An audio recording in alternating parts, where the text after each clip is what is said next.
Mayor, you're at 7 o'clock.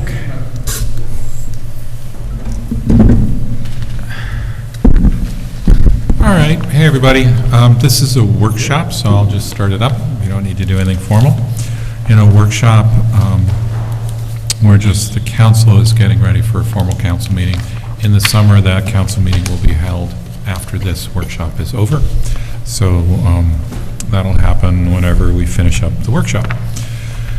I'm just doing a roll call. I see Dan and Ren and Lee, and if I slow it down just a little bit more, right? And Justice and, okay. And you have Molly online? Hi, Molly. Molly's online? Yes. Okay, great. Molly Paloma. Hey, George is excused. I think we've Correct. got our city attorney here, we've got our city administrator in person, and welcome everyone. So that's that. So we have two community segments. The first one is from Dutchess County, and Heather and Dylan are here from County Planning, and they're going to walk us through that, and I'm very appreciative of you coming down and investing your time with us. Thank you. And I'll turn it over to you. Oh, great, okay. Whenever you're ready. You guys can hear me okay? Yeah? Okay. Well, thank you for having us down, and thank you for rescheduling. I know we hit a snag last month. So what I'm here to talk about is to do an overview of the Dutchess County Housing Needs Assessment, which we published last April, and then we can sort of broaden it into sort of a wider housing discussion after that. Again, my name is Heather Lavarnway. I'm a senior planner with the department, and I was project lead for the Housing Needs Assessment. And Dylan is also a senior planner with the department, and he is sort of the point planner for Beacon and things that come into our office Beacon related. So we're both here to sort of get things going. And I am not advancing my slides. Next. There you go. Ooh. There we go. Magic. Oh, but I have to do mine, otherwise I won't know what I'm looking at. And do you have a mic? Yes, I do. Okay, very good. So just a quick background on the housing needs assessment. We had done a tri-county housing needs assessment just before the housing bubble burst we're sort of collecting data in 06 and 07. I think it was published in 08. And we decided it was time to do another one. We did just Dutchess County, and we hired a consultant to help us, and we asked them to focus on three main project goals. The first was to take a look at our demographic, economic, and housing trends over the past 10 to 20 years to help us get a sense of what's been shaping our current housing market. Then we wanted them to project out to 2040 to see what we might be looking at in the future, and then obviously look at a strategy for action. Next. And just a note on the data. The report did use the latest available data from federal, state, and local sources. Much of it was census data, but there's always a fun, sort of healthy lag between the year you're in and the most recent census data available. So even though we published it in 2022, most of the data in there was 2015 to 2019 ACS data. There was some 2020 decennial census data sprinkled in. And even though you might think we forgot that COVID happened, we didn't. The report does acknowledge COVID in numerous ways, but the big takeaway that we got, that our consultant sort of helped us understand, was that a lot of the trends that they were seeing were there in the years preceding COVID. COVID may have exacerbated some of them, and we can go back, as time progresses, and we can sort of have the benefit of hindsight, we can go back and see, were some things blips, or did they change and stay that way? But the patterns were well established before COVID hit. Next. So I'm just going to review a few key takeaways from that trends analysis. Next. And the first one, okay, it doesn't do my one thing at a time. Slower population growth. The chart on the left, you're seeing that sort of mountain climbing. That's our population growth in Dutchess County from 1950 to 2020. And we've always grown, right, until 2010 to 2020.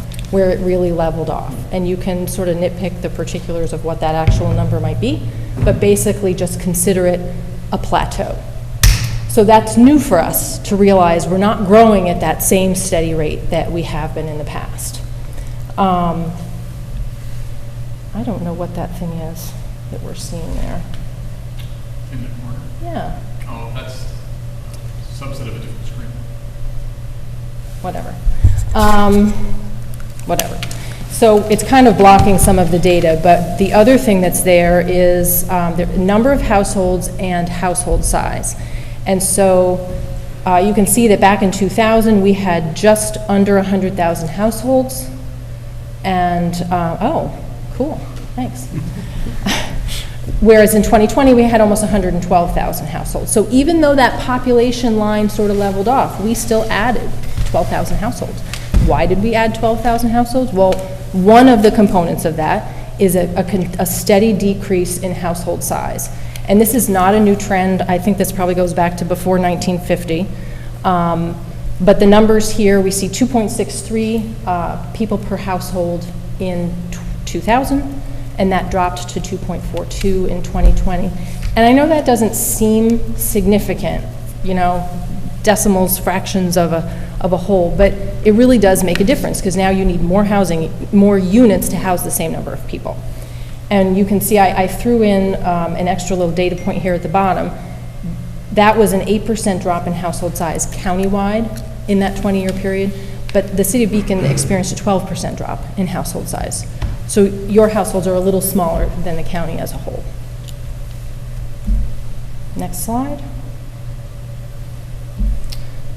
So we have an aging population. I don't think this is probably a surprise to anyone, but I'll just, and I apologize, it's hard to see the details, but the chart on the left with the pink and the green is showing population change by age cohort between 2000 and 2019. So the pink bars, which is basically from ages 0 through 44, except for a little blip in the 20s, is showing us that those population age groups have declined in that 19-year period, 20-year period. And from age 45 and up, we see the greens, we have population growth in the higher age cohorts. So we're getting older. How do we compare to the country? The county's median age back in 2000, we were about a year older than the country on average, and in 2019, we're now 4 years older. So somehow we're aging faster. Go figure. Next. So another point is incomes have lagged behind housing costs. What this is showing is the percent change in median home value or rental costs versus median incomes. The teal bars are ownership and the pink bars are renter. And so while you can see that the dark bar is home value, that outpaced owner income, but owner income at least outpaced inflation. In the pink renter section, you see that the rental costs, the lighter pink, grew by over 70%, but renter incomes did not even keep pace with inflation. So that just speaks to the notion that folks are a little more pinched with their housing costs. And that's from 2000 to 2019. Next. So kind of hand in hand with that, cost burdens have risen, especially for renters. We have, the report has a chart like this for ownership, but I just pulled the rental one out. And basically what this is showing, so cost burden, a household is considered cost burden if they're spending more than 30% of their gross income on housing costs. And so what this is showing, again, I get that it's hard to see. The dark bar is the data from 2000, and then the middle is 2010, and the lightest one is 2019. They're organized by household income brackets. So on the left-hand side, those lower household income brackets, we can see they've been struggling with cost burden pretty consistently. It definitely jumped in that second grouping in 2010 and 2019. But the takeaway here is when you start looking in the middle income bracket and you start marching to the right, that's where the incomes get higher and higher, we're seeing exponential increases in the percentage of those households that are considered cost burdened. Next. So widening income gaps that influence the market. The data shows that these widening income gaps with incomes in the top 40% of households are far outpacing the bottom 60%, because income gains are tending to flow to the top. And again, there's a lot here. The piece of this I like the most, it's basically showing you the income quintiles in the county in 2010 versus 2019. How much more money did a household in the 20th percentile income bracket earn in that 9-year gap? And then it marches across. And there's a number that you probably can't see, but it's percentage change. And in that lowest income bracket, the 20th percentile, those folks were making less than 6% more over that time frame. And then the yellow highlight is the 50% median. Those households had a gain of about 16%. So there's a little more to work with there. But then as you get to those higher income brackets, you're seeing 19%, 24%. So more of that income gain is flowing to the top. And those higher income households do exert an unexpected pressure lower down in the housing market. So it matters. Next.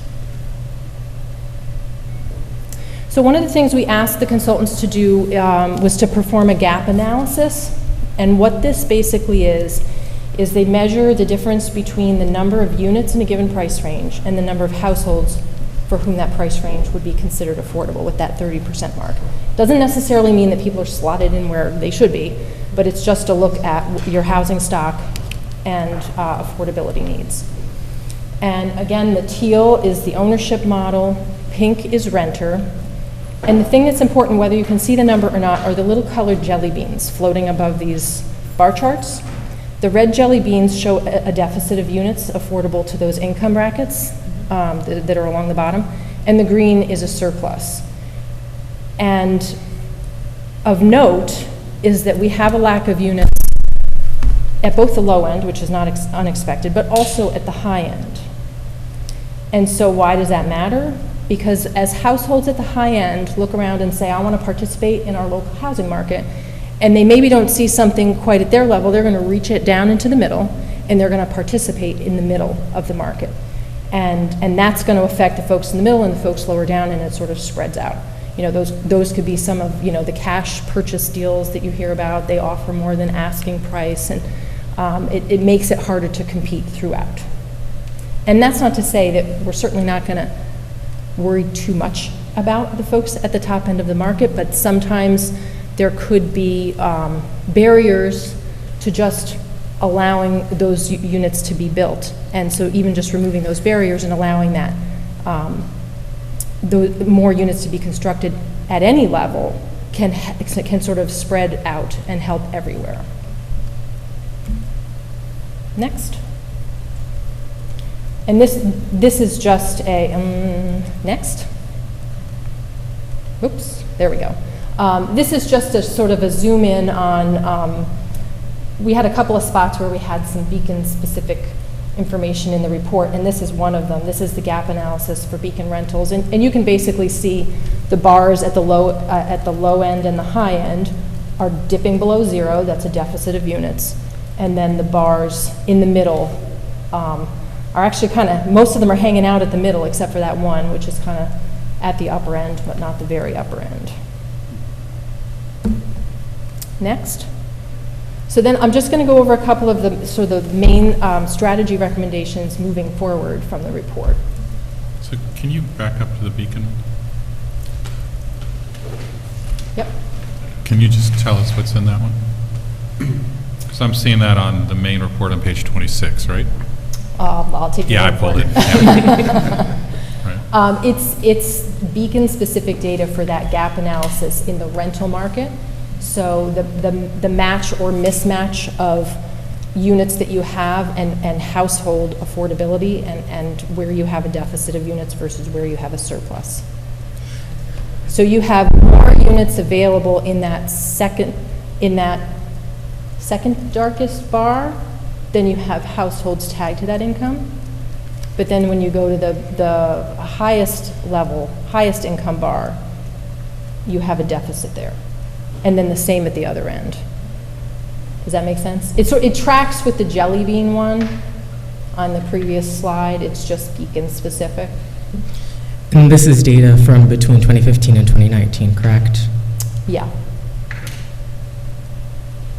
Yeah, I found it instructive on the main page to look at the other communities, because you do cuts of the county as a whole, and then Beacon, and then some of the other ones. Yeah. Because our bars are like quite short compared to some of the other ones, right?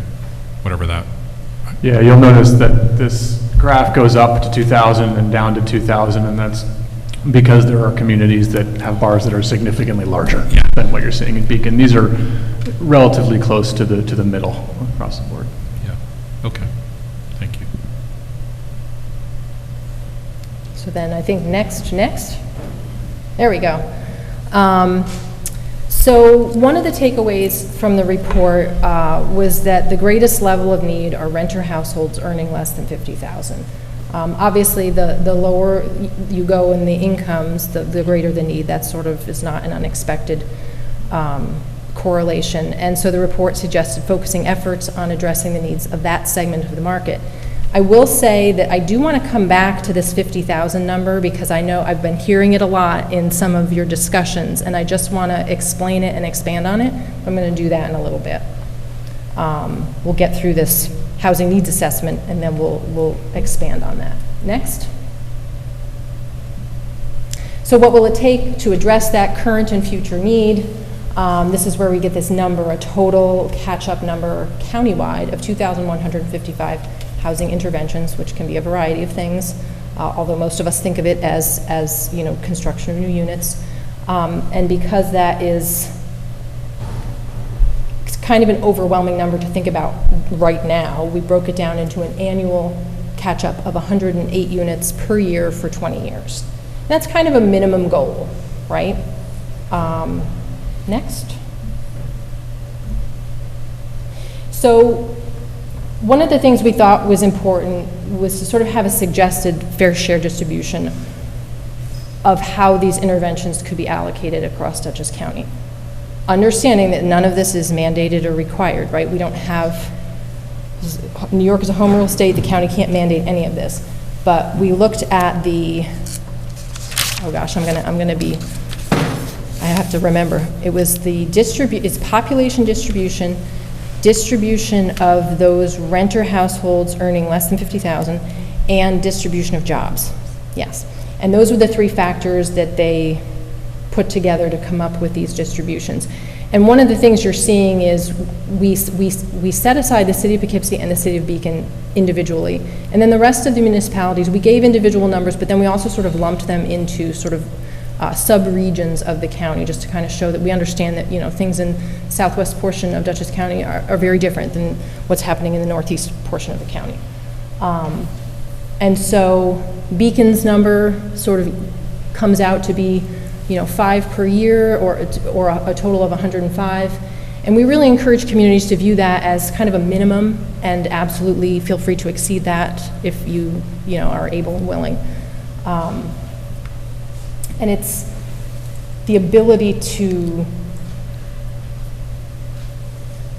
move forward and make progress with these interventions is different in each community. Some communities have central infrastructure and some don't, and so that can affect the ease with which this can happen. And next. And then sort of my last slide regarding the housing needs assessment is that sort of the capstone recommendation from the report was that the county consider creating a county housing trust fund to help pay for some of these additional interventions and leverage other public and private resources, and the report recommended a $2 million per year allocation. You know, it's a little bit of that, the county having some skin in the game. And so you probably know that last summer, the county legislature did in fact create the Dutchess County Housing Trust Fund with an initial allocation of $12.3 million. About 3/4 of that were federal ARP dollars, and the rest, the balance, would be general fund. We did open up our first funding round application process in the fall, and earlier this year, the county executive announced 6 awards totaling just under $9 million, and one of them is in Beacon. So before I continue with just a few other sort of slightly more random slides, but relevant, are there any questions on the housing needs assessment? Yeah, I have a couple questions, if we can. Can you tell us a little bit about how the trust fund works and how, yeah, I guess what kind of projects it interacts with and how that works? Sure. So the framework for the trust fund is pretty expansive. We thought it was really important to kind of throw everything into it so that it could be really flexible to react over time with what is needed. And so there are three main programs. The funding round that we rolled out in the fall focuses on probably the biggest program, which is housing creation and preservation, right? That's building or preserving affordable rental units.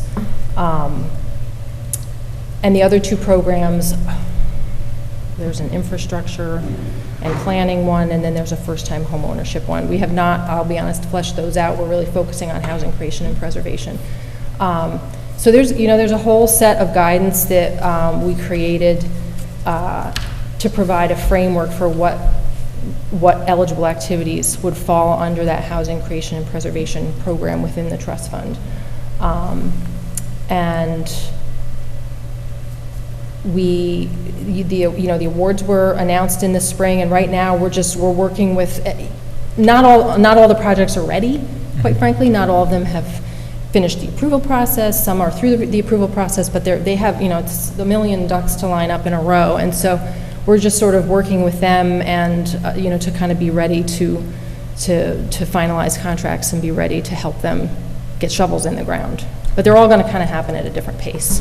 I see. And will the funds be allocated kind of in line with the, sorry, I'm not sure what slide it is, suggested fair share distribution, meaning if Beacons, if we only have to do 105 interventions over 20 years, does that mean we would only ever be eligible for? So unlike, I think, a lot of other traditional subsidy programs, we prioritize everything, right?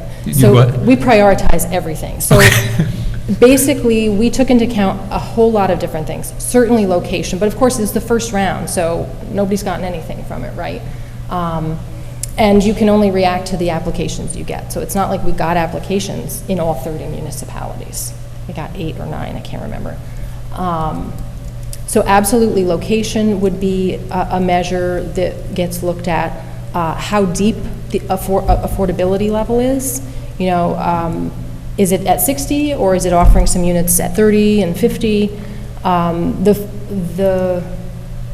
The fund is limited primarily up to 60% AMI and can bridge a little bit to 80% AMI, but doesn't go above that, wouldn't fund units above that. You look like you have a question. Can you talk about why the rationale behind that, despite the fact that building on the higher income for the deficit in those quintiles would benefit everyone all the way down? Why did the county choose to dedicate the housing trust funds to those 60? That's pretty standard for housing subsidy programs. Most actually cap at 6. It's not as many that will go above that. I think the private market's going to handle the higher end, right? Assuming they don't have a lot of roadblocks. So every community is different, every zoning code is different, every board, every review process is different, and so, developers will sort of figure out, if they're interested in doing a project, is a community receptive to it, or are there a lot of roadblocks thrown up? They might go somewhere else, but generally speaking, the market is going to take care of that. And to build housing at the income level, at the price point that we're talking about for 60% and below, it requires public subsidy, period. Yeah. You can't build that cheaply. And there are programs out there, but they're competitive and they're complicated. And if we have the opportunity to provide a source for that subsidy that is a little less complicated, a little more local, then that's got a great benefit to it. Right. And the notion that if a project, because most, most projects that are looking to be subsidized to provide affordable housing, a lot of them are going to be going from more than one funding source. It's not going to be too common that they would just come to us. That's not to say that doesn't happen, because one of our projects is just funded by us, but it's very small. A lot of them are going to the state for a variety of different funding opportunities, and the state likes to see that there's local support, and one way to show that is that they've gotten a county funding award. So it's helpful from that leveraging perspective too. Yeah, and I think what Dylan was saying is really important to remember. You know, construction is expensive, development is complicated and expensive, and at the end of the day, when you go through the process, it's just the numbers don't pencil out to build something without subsidy and be able to offer rents at below market. It really does require subsidy. Because you have to remember that developers, they have lenders too, right? They put some equity in, they put some of their own money in, but then they're borrowing from a lender, and that lender has, you know, very complicated financials that they go through to decide whether or not they feel confident that at the end of the day, will this developer be able to pay their mortgage to that lender? And that's all going to be related to the cost of development and what are they earning every month from their rents. And also so someone needs to make money on top of it too, right? The developer isn't doing this for free. Well, sure, Right, right. so they're taking a cut. Right, that's right. It's their job. Right. Right. I have one other question. Thank you for all of this, by the way, Sure. thank you. Going back to the gap analysis, I'm trying to just kind of picture, you know, what does this mean in reality? I'm looking at, for example, it looks like it's about 300 rental units, a deficit of 300 rental units for people making $75,000 or more. Are you looking at the Beacon one or the Yeah, big the one? Beacon one, thank you. I don't think the slides, We can put it it's back. slide 11, I think. Ben, can you put up slide 11, please? When we say that there's a deficit of 300 units for people making $75,000 or more, obviously we're not talking about there's not 300 people making that kind of money sleeping on the streets. So what does this mean in reality? What does it mean that there's a deficit of housing for So it those means that folks? those folks are reaching down into the middle and they're occupying units that could be affordable to households with slightly lower incomes. It means they probably aren't spending 30%. And there's no rule that says you have to spend 30% of your gross income on housing, but it's the measure with which we can sort of take a look at these different things. As Heather said, this is where you get those cash buys and those like above asking offers. Somebody who has the money for an expensive place to live doesn't find that around them. So they go a little bit down in the market and they offer a higher price, and that brings the price of that next level up, and that just keeps on going down, down, down. And maybe those folks get to enjoy spending less on housing. A lot of them probably do renovations. Right. Probably say, okay, That's what I was thinking. this has the bones I'm looking for, now I'm going to add on. And so then maybe in the next round, that house is no longer as affordable because it might be larger or, you know, newly renovated and things like that. So it can show itself in different ways. Thank you.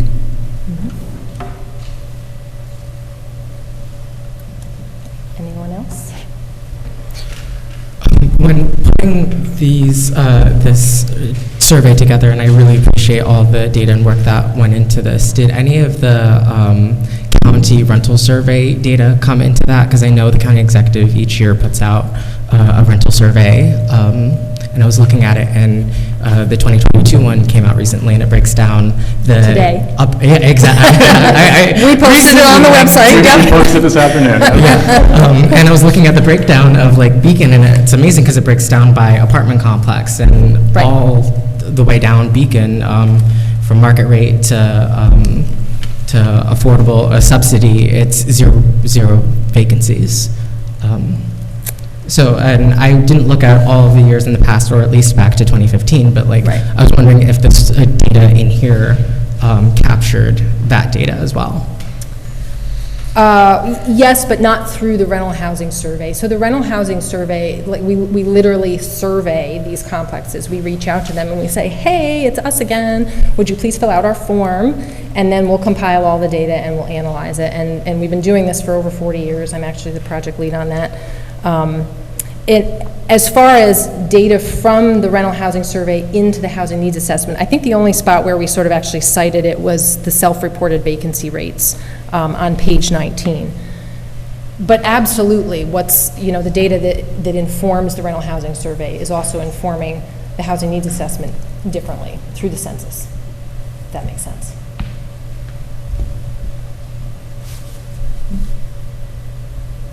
Should we continue? Yeah? All right, can you go actually 2 slides forward?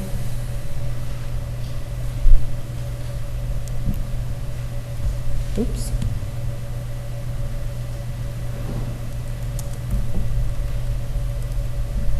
Ben, I think you want to be on slide 17. Actually, 18. I'll take it. Yeah. 17 is kind of a placeholder. Okay. Yeah, next one.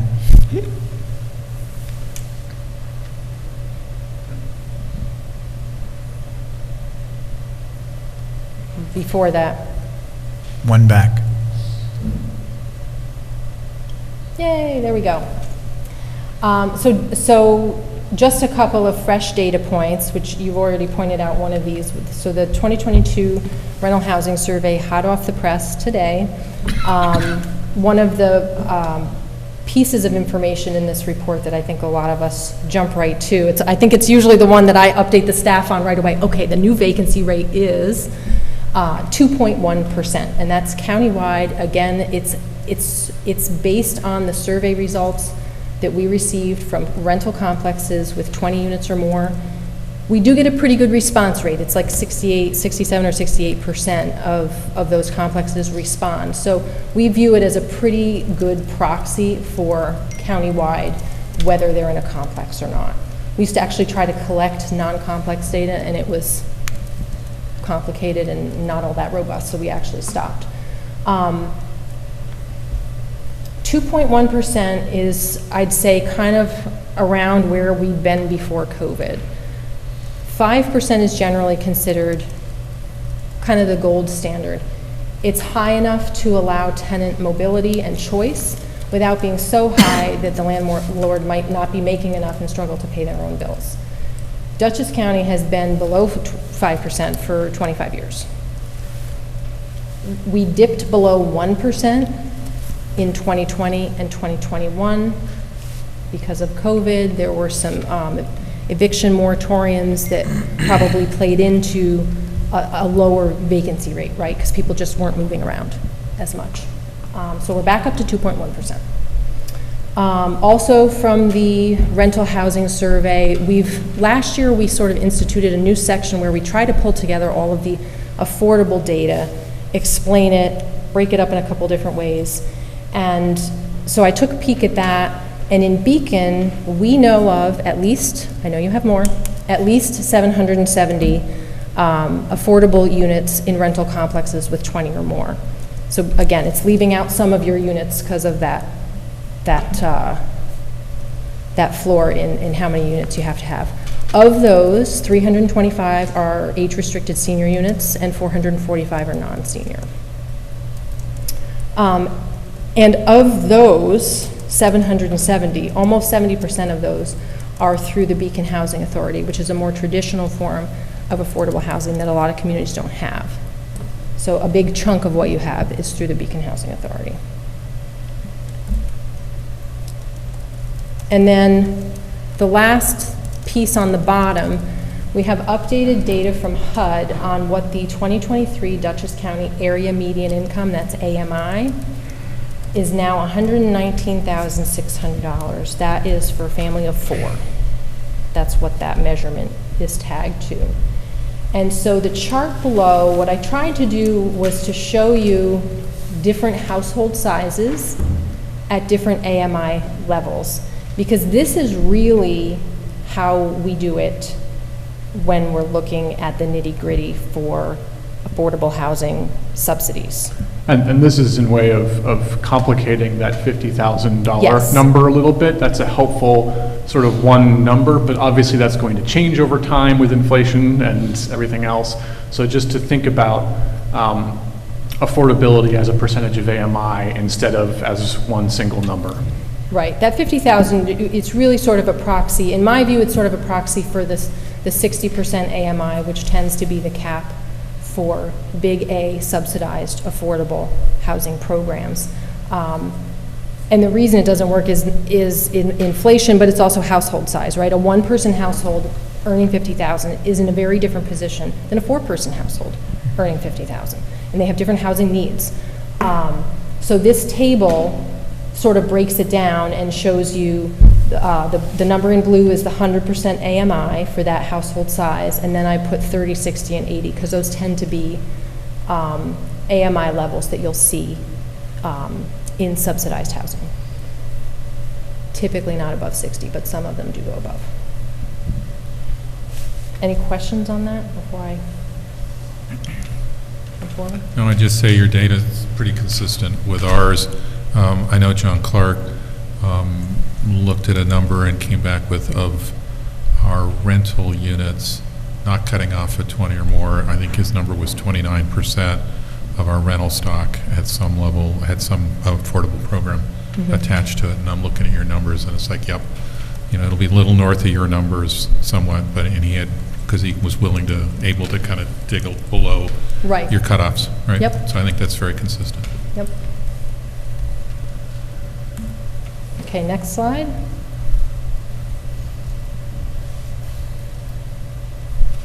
We actually came up with 850 units from John Clark's 2022 assessment, and that includes our BMR below market rate program. So if you build a development of 100 units, 10 of them have to be affordable under our code. Okay.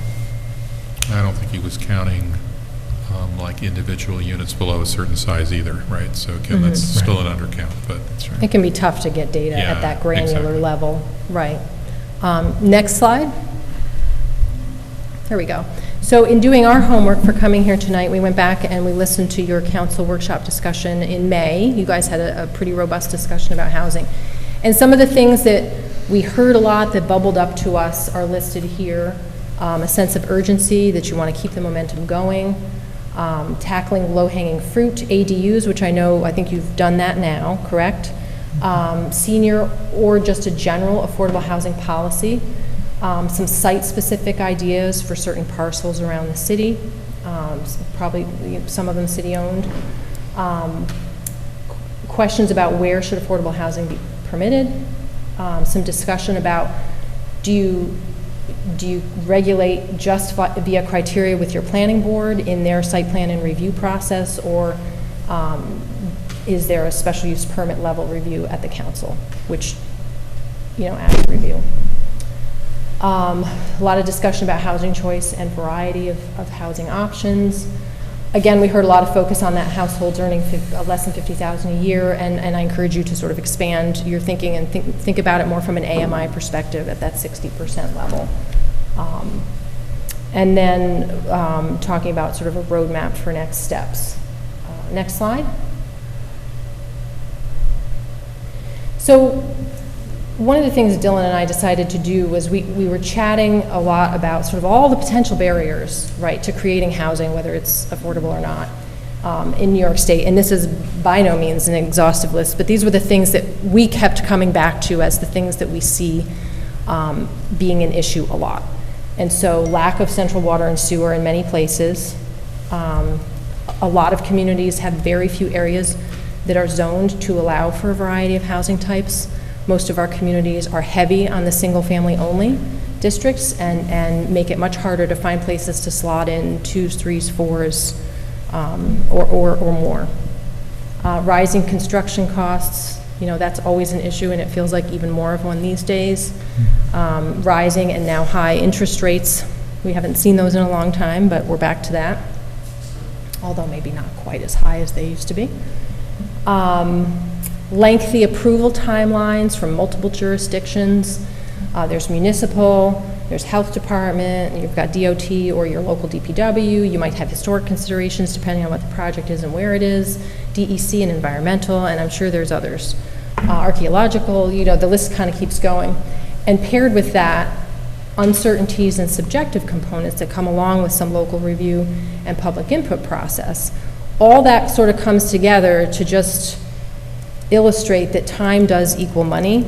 Over the years, I've seen a lot of projects that get partway through the review process and they don't continue because the expense is so high and it can drag on for a long time. So that time equals money really is a consideration. Code requirements that automatically add cost to units, things like minimum square footage, minimum parking requirements, minimum lot size, all of those things equal dollars, baseline dollars required to buy a piece of land, construct something, and then sell it. And then sort of zoning requirements versus incentives for affordable housing. There's different ways to tackle it. And then based on this list, what are, oh, see, mine has all these things coming up. There are some things that you as a municipality can assert some control over, and there are some things that you can't, right? There's probably nothing you're going to do about rising construction costs or interest rates. But I highlighted, next slide, which it's not easy to see here, but those are highlighted in red. Those are some of the ones that you could tackle in some form or fashion. You could take a look at your zoning and see if there are areas to expand housing types. You can talk to your local boards and find out what their process is, and are there ways to sort of keep things flowing. You can look at code requirements and have an honest conversation about whether any of those are adding to a bottom line requirement that's resulting in higher housing costs. And then the same with zoning requirements versus incentives. So that's kind of a bunch of thoughts all at once. I have one last slide that's resources, but we can hold that till the end. I don't know if you guys have other questions or comments. Hi. I appreciate what you're saying about the difference between looking at the $50,000 number versus looking at it as 60% of our AMI, and I'm just curious, what do you think that thinking opens up for us in terms of what you would recommend us to do? Well, it's really more about how subsidy programs work, and nobody's ever going to have a dollar amount. Sure. You know what I mean? Because it changes every year. All of these housing programs are tagged to that annual HUD AMI number, which tends to get updated in June or July, which it just did. And so it's a moving target, and so to just talk about a dollar amount is not going to be effective over time. It just makes more sense from the functionality of how those programs work to talk about AMI. And it's one of those things in hindsight, probably would have maybe tried to structure the report a little differently to not talk about a dollar amount. Sure. Yeah. Well, wouldn't 50,000 be, I have it as 41% of AMI. Wouldn't we just take it 41,000 or 41% and then carry that over the years? So maybe the 50,000 goes up, but so does the 119,600. But it's all Why would we do tagged 60% AMI? It's all tagged to household size. Mm-hmm. So the 50,000 is 41% of 119. Is that what you're saying? Yes. So, but that 119 is for a 4-person household. So if you have an affordable housing program where you have income restrictions, it's all going to be based on, it's going to start with household size and income levels, and it's going to go from there. Got it. Thank you. And I've learned a lot in the last year too. So I'm learning just how complicated it is in practice, as we've rolled out the Housing Trust Fund and looked very carefully and closely at projects. I have a question. With the last slide that you showed us that listed the things that we could potentially do, it all seemed like, it was all suggestions on ways that we can make the process easier for developers, but I want to know if you have any thoughts on how we can ensure as a council that those cost savings that we're creating for developers also translate to the people that are renting the units later on. Because we can absolutely make it easier for the developer process to happen, but I don't know that there's any guarantee in us removing barriers for them to remove barriers for our rent-burdened constituents. Yeah, I mean, one idea would be that sort of dichotomy between zoning requirements versus incentives. If you make it a little easier for them to get through the process, but require them to have, you have a requirement now, but I don't think there's no extra units, or there's no, For the 10%. For the 10%. Inclusionary zoning, right. right. And so that could be a way to pair those two ideas together. So you're sort of saying, you'd be saying, this is important to Beacon, we want to be able to offer more affordable units. We recognize that it's also costly to build them, and so we're going to find a way to sort of incentivize that to make it easier to build units, which would include those affordable units. The one thing for sure is that anytime there's an affordable program or unit, that has to be maintained, right? So like the 10% inclusionary, that part of that deal is it needs to be run by someone who can then certify that those units are kept that way, right? Then you probably have do you have a minimum sort of compliance time frame for that? Or is it just in perpetuity? It's in perpetuity. Yeah. Okay. There's a lot of the state programs, they have different compliance periods, but some are 20, ours is 30. And then with the hope is always that then if you have a development that was originally subsidized and has income restricted units and is overseen by an entity that can sort of handle that on an annual basis, that as they get towards the end of their compliance period, that they might go back to the state and say, hey, we're almost 30 years old, we actually need to do renovations and upgrades. We'd like a fresh pot of money to help us keep these units in good condition and in good standing, and then we would attach a whole new compliance period. So And that's the hope. We just did that with Tompkins Terrace, which Okay. is going to redo all 193 apartments. Mhm. And in exchange, we've locked them in for another 40 years. Great. One of the other things I wanted to say is, there's building market rate, which, like we said earlier, it's expensive to build, and it's probably impossible to build without subsidy and offer below market rents. And then there's getting subsidy, which there's never enough to go around. But there's also the notion that if you expand your housing stock, yes, the brand new market rate might sound expensive to some of us, and we might say, oh my gosh, they're going to build that, and that rent is going to be astronomical. But what tends to happen is other people elsewhere in your community who can afford that, they might go, ooh, I want to live in one of those new units. And they vacate an older unit that is, by its very nature, more affordable.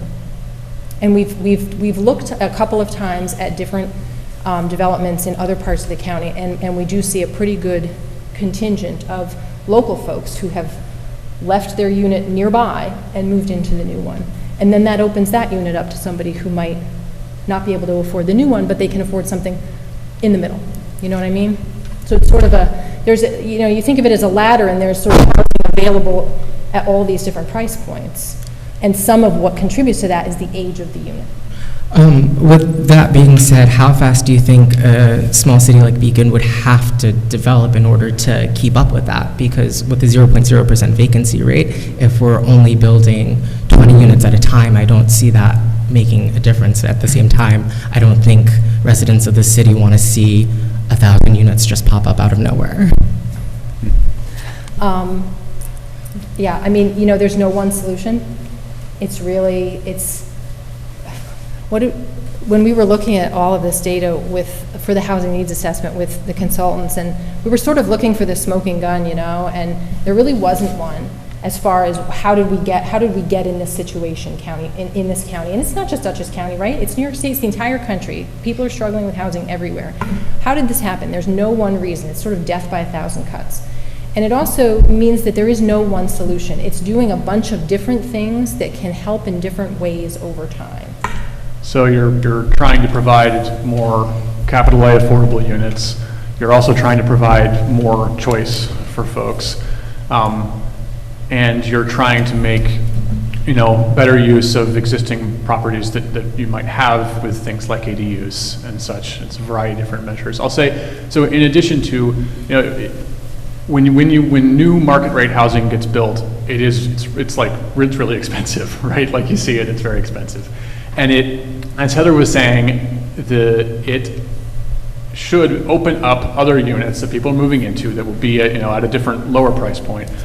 Also, something that we like to say sometimes is that when you build new units, you're building your children's affordable units, because over time, those are not going to be the shiny new units anymore, and they will get down to like a more sort of normal price point. And so when you expand your housing choice in your community, you're building for the future generations as well. That's the idea there.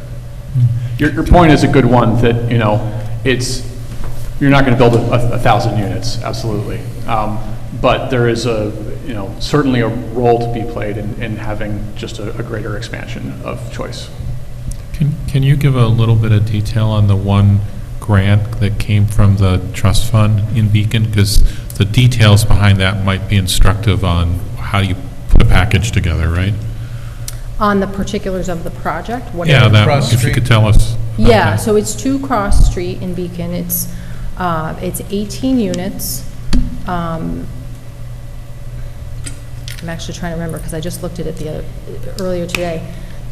And I think only 9 of them are technically subsidized by the Housing Trust Fund. Mm-hmm. So, because we'll look at an entire project, we'll look at a project that is a mix of market rate and affordable or commercial, and so they're more of a mix of affordable, which would sort of be below the 80-90%, and workforce, which kind of can go up to 120, but is still considered a type of affordable housing. So 9 are subsidized by us and offered at a lower price point, and then the other 9, I think, gosh, I can't remember. Well, and we won't subsidize the ones that you require, but with your local, because the thinking is that the municipality is going to require that. That's going to happen anyway. The inclusionary 10%. The inclusionary, right. So You had in your announcement that it was affordable to households 60 to 100% of AMI. You're doing the ones below 80. The Yeah. other ones are 80 to 109. A portion of the units are targeted to house the frail elderly, which I think they're doing supportive housing on. yeah, and that's through a program through the state, ESHI, where there's extra supports rolled in to those units. Yeah. That one was a little more complicated and had more layers, and I think there's a commercial component to the project as well, which obviously is outside of our purview. Right. Yeah. Okay. Thank you. When we have these discussions, it always seems to come down to, if I wanted to build something with a lot of affordable housing in it, it's really hard for me to get a loan, right? Lenders don't want to be a part of that. So it seems like there's something that is, there's a disconnect between what lenders are willing to, what kind of projects lenders are willing to support and what kind of projects are actually needed, right? Well, so I don't know that I would characterize it that lenders don't want to get involved. The numbers don't pencil out. Like in order. For who? For the lender? For the I mean, is the bank's not gonna loan me money for a mortgage to buy a house unless they look at my income and decide I can pay my mortgage. It's the exact same scenario at a bigger scale and more complicated. There are certainly lenders that are dedicated to affordable housing. Community Preservation Corporation, I think you've heard from Doug in the past, that's what they focus on, and there are other lenders that do that as well. But they still need to get their payments, so there's still sort of a bottom line math that has to pencil out. Mm-hmm. Can we actually, can you go to the last slide in the PowerPoint? Slide 22. Yeah. So I threw together some suggested resources. There's a few websites at the top. The first one, The Cost of Affordable Housing, Does It Pencil Out? I highly recommend taking a look at it. It's actually kind of fun because it's really interactive, but it's really easy to understand, and you can, as you're going through it, you can sort of change different parameters, and then it shows you how it affects sort of that bottom line. And it kind of takes you through the whole development process. So I would definitely recommend that one. And then under the DCPF webinars, I know you've heard from Doug, but the Dutchess County Planning Federation actually invited him to do an educational program for us last fall. It was entitled Housing Development and Financing 101. And so he sort of explained sort of the affordable housing financing process, and he actually took us through an example. And it was really instructive, and so that is, a recording of that is available on our website, and you might find that sort of eye-opening. And then just a few other things. There's a few books there that I highly recommend.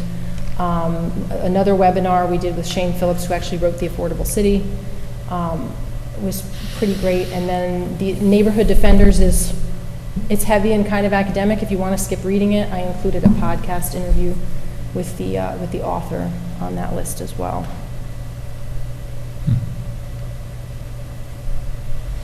Right. When you say doesn't pencil out, right? I mean, I think like, well, what's the cost of constructing a unit now? It's incredibly expensive. And if I just pick a number out because I heard it from someone as to what it costs around here. It's $300,000 to build a unit. Wouldn't be crazy anymore. At 6%, I can do the math. That's $1,500 a month just for the interest, right? So I know they're going to have some equity in there, but then you got to pay taxes, and then you got to pay everything else. And it's just like, no one's going to lend to something that they're not going to get their money back.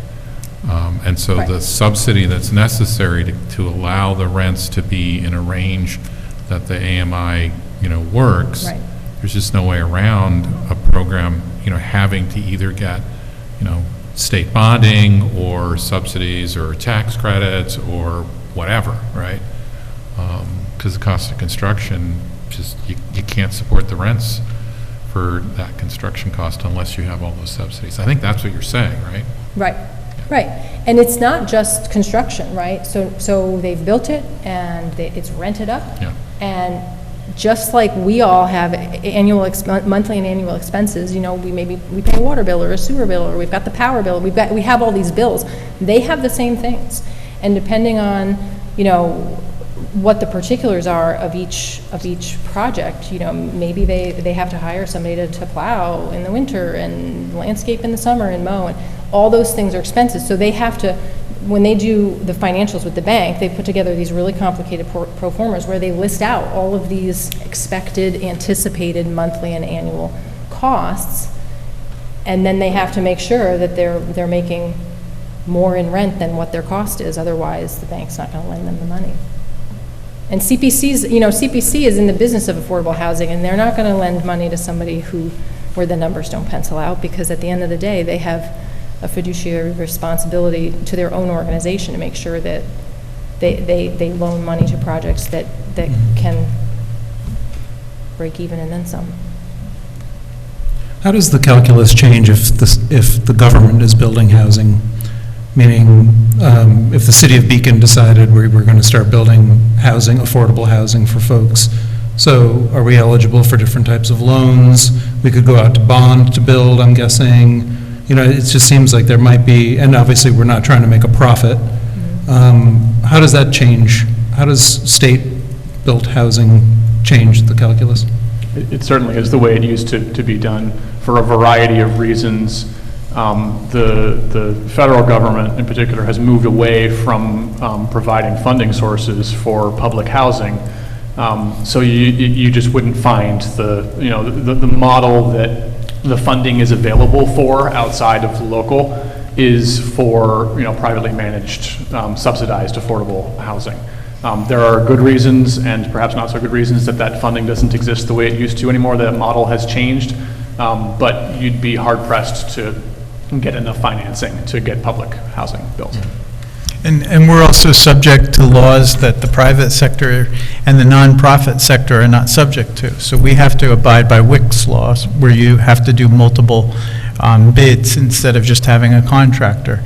We also have to pay prevailing wage rates, which are the highest. And so again, if a nonprofit developer like the Beacon Housing Authority develops a house, they can do it much more cheaply than the city. They have to pay prevailing wage too, though, right, Heather? Only, I actually don't know. well, okay, let me use the example of 2 Cross Street. They don't have to pay prevailing wage. And, so to your question of, if Beacon the city right now is to do something, how does that change the calculus? I have to be honest, I actually don't know, because I'm not familiar with whether or not there are sources. I think you would partner with a developer who's savvy doing affordable housing, and they would sort of, maybe they would go through the process for LIHTC and other funding sources through the state. Dylan was sort of talking about like the Beacon Housing Authority type public housing of the 50s, 60s, and 70s. That was different. That not only subsidized construction, but also subsidized, there's an annual ongoing maintenance subsidy, and folks that live there, their rents fluctuate year by year and are pegged to 30% of their income. So if they lost a job or whatever, got a pay cut or lost hours, the following year, all that documentation gets looked at and their rent would be adjusted accordingly. That's not really how new affordable housing is subsidized anymore. It's construction subsidy, and it results in units tagged to certain levels of AMI, but you have to pay that rent. Like, it doesn't, if you start making less money, that rent doesn't change. It's still what it is.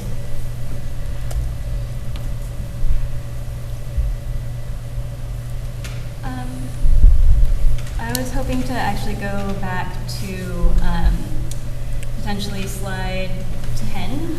I think this discussion is really interesting and informative about how much it costs to build good units and some of the market forces that we're dealing with, particularly around what we're saying about the potential trickle-down effect of having higher-end housing, and looking at the graph that indicates that we have a huge deficit for $75,000 and above, but also a surplus for $50,000 to $75,000.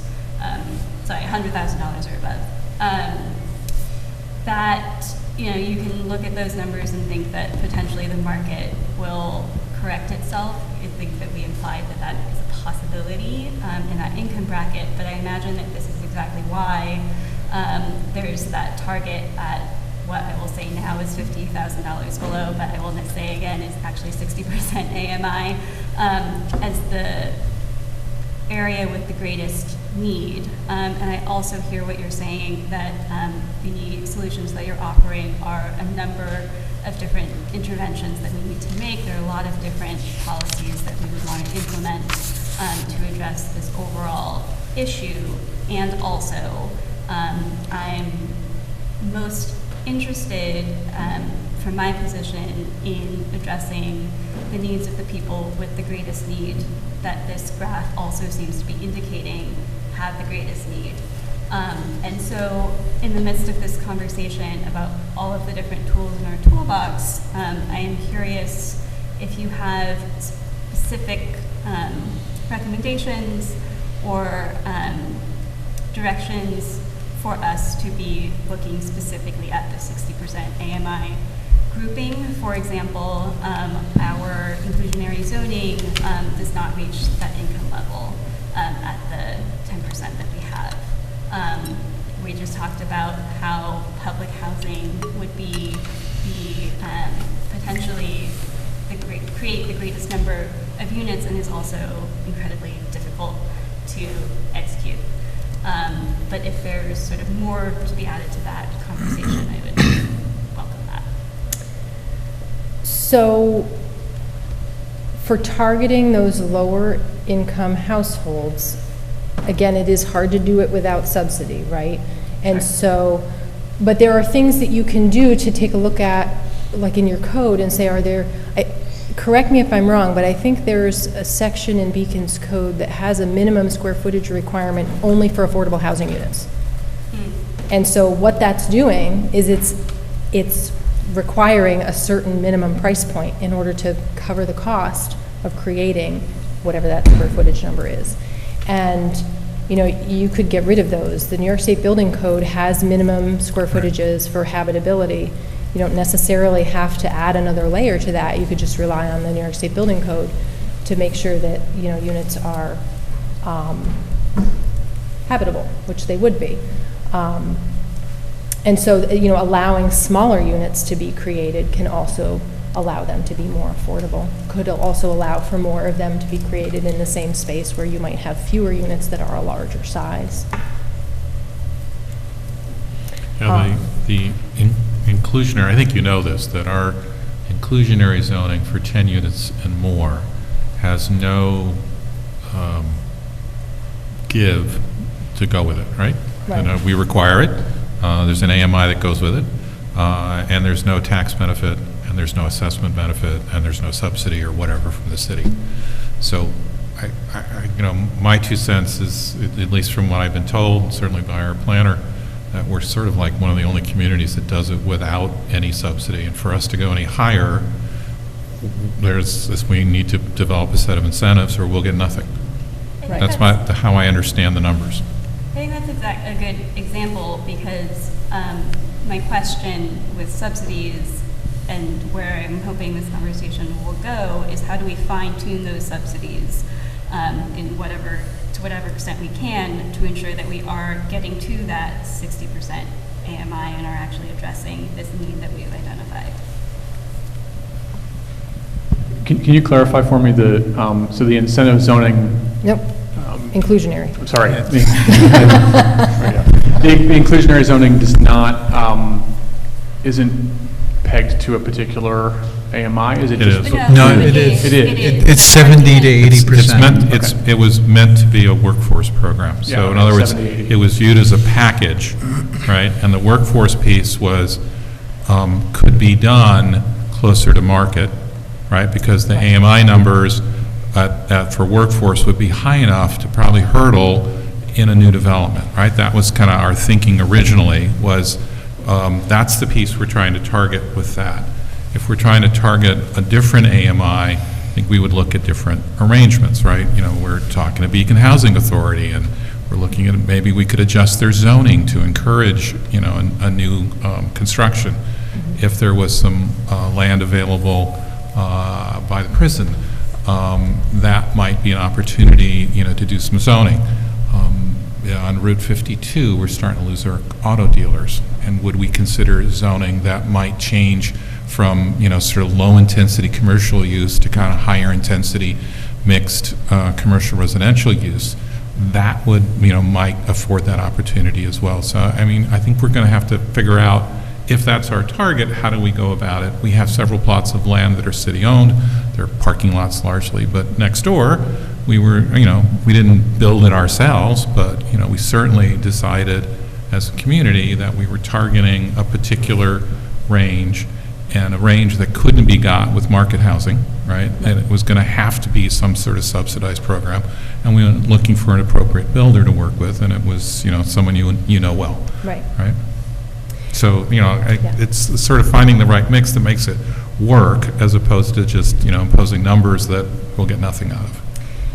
And, you know, I would also throw this into the mix, not to sort of confuse things, but the 70 to 80%, the workforce piece is also really important. And so you might sort of think about, well, maybe you can do a two-tier. Maybe you can expand the inclusionary to have an incentivized piece that gets you to a deeper level of affordability. You know, I don't know if I mentioned it earlier, but a lot of your traditional housing subsidies, a lot of them cap out at 60 or focus at 60 or below, and maybe they allow some more at higher levels. But so what you end up having is a small subset of your population that makes too much money to qualify for income-restricted housing at that 60% level, but probably doesn't make enough to really compete in the market because the market is so hot, right? And so that's where slotting some things in the middle is useful. We actually, when we wrote the program guidelines for the Housing Creation and Preservation Program, which was our first funding round for the County Housing Trust Fund, on some level, we are guided by the federal requirements because that money, we're using the federal ARP dollars for that first round. But they modified their requirements partway through and said, if you can make a justification for it, they had capped things at 65. If you can make a justification for it, we'll allow you to use some of this money up to 80%. And so we crafted the program to allow a small portion of an award to help in that 60 to 80 range. So, you know, maybe it's more of a multi-track approach where, you know, the deeper affordability level you're going for, the more help you're going to need to get there. And it's, you run the risk if it's not incentivized, if it's just a required inclusionary, that eventually the folks who are the ones who can build these projects might look and say, this is too complicated, or I can't make it pencil out, it's not worth it, I'm just going to go somewhere else. So you want to, you know, you want to attract them in to get them to actually build those affordable units in your community. Yeah, to be clear, I'm not against a subsidy if it gets us to address this area that we have identified as the greatest need. And I think my follow-up question to that is what are the most recommended strategies to get there? Does that make sense? Yeah, okay. Right. So, you know, the two, there's three ways you can go about it. You can do requirements, which come with that big risk that no one's going to do it, no one's going to build anything. There is removing some barriers from the process that probably add cost, whether that is parking restrictions, the you know, square footage minimums that Heather was referring to earlier, special use permits and things like that kind of stuff. If you can remove some of those barriers for affordable housing, then that can be helpful. And then the third thing is you provide an incentive in exchange for more affordable units, and that can come in the form of allowing more to be built if you're going to include a certain amount of affordable units or things like that. So can we put the beacon slide back up?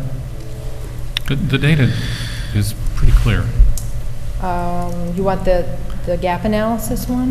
The beacon slide for rental gap, right? The one we've slide 11, Ben.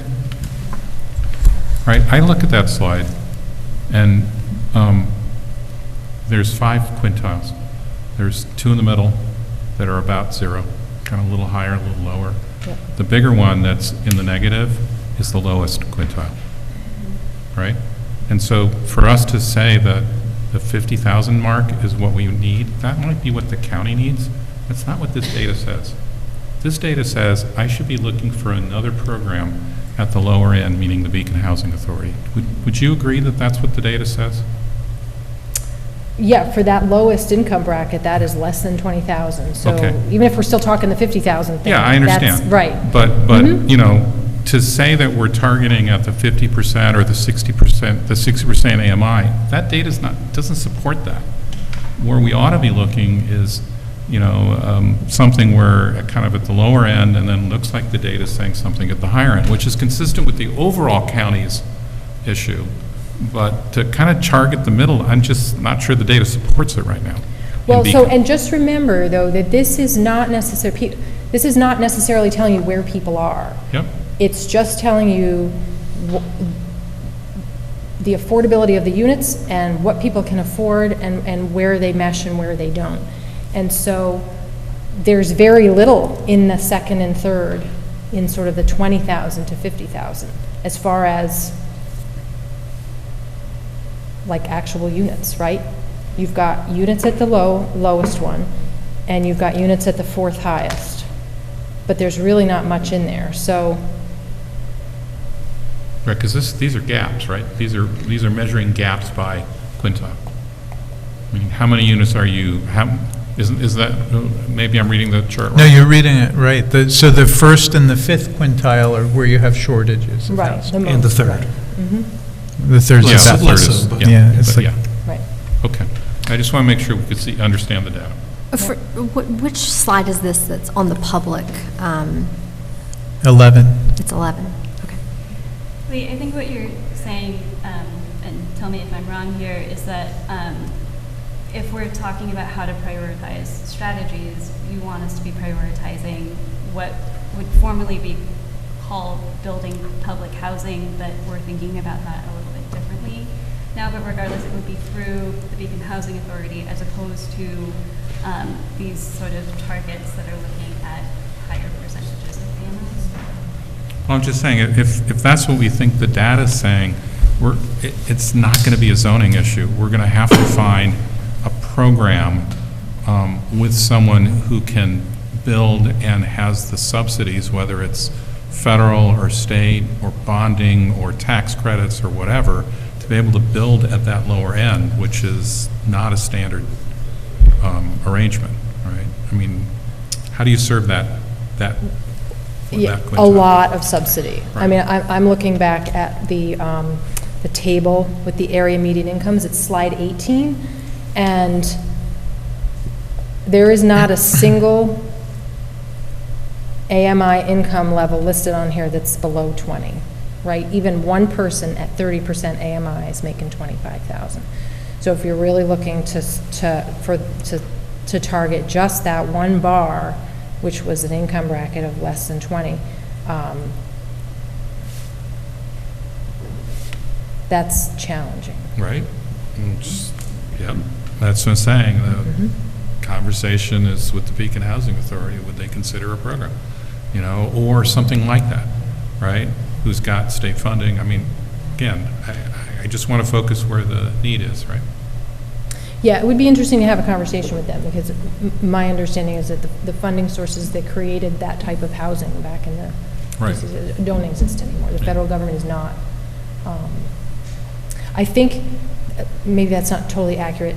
I think the funding source that would have constructed that type of housing that is not age restricted does not exist anymore. And I think there's a very small pot that is extremely competitive for age restricted only through those federal programs. Right, but age restricted would touch a lot of that group, right? Because once you're retired, your incomes drop pretty precipitously, right? Yeah.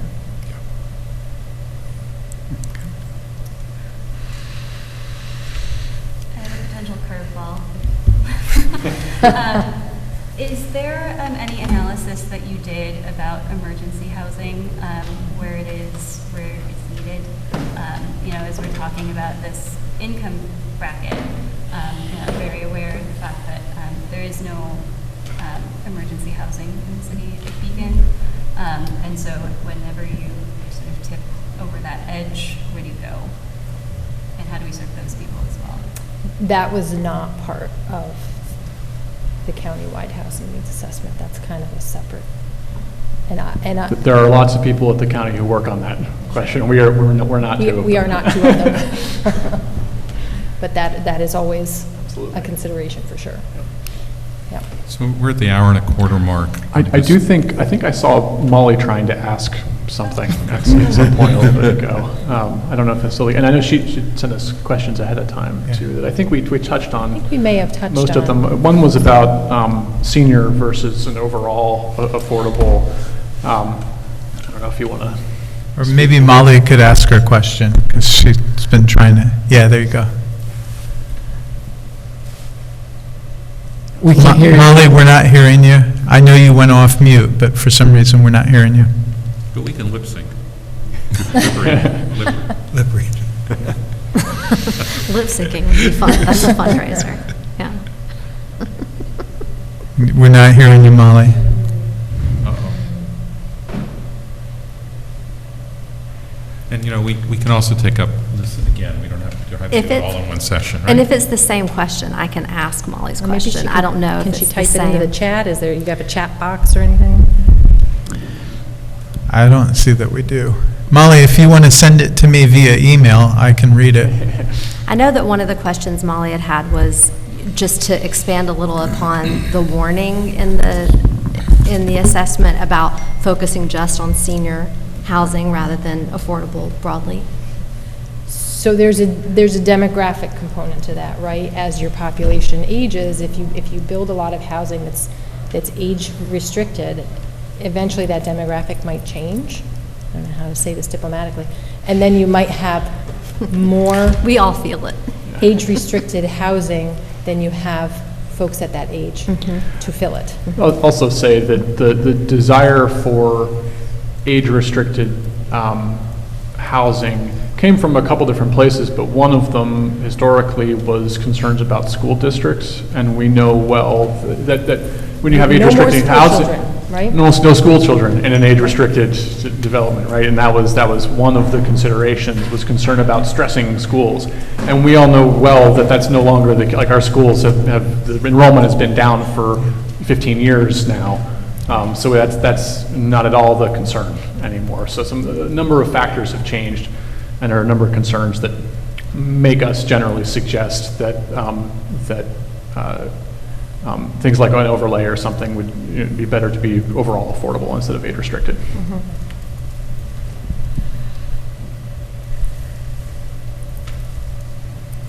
Okay. Anything else? Last chance?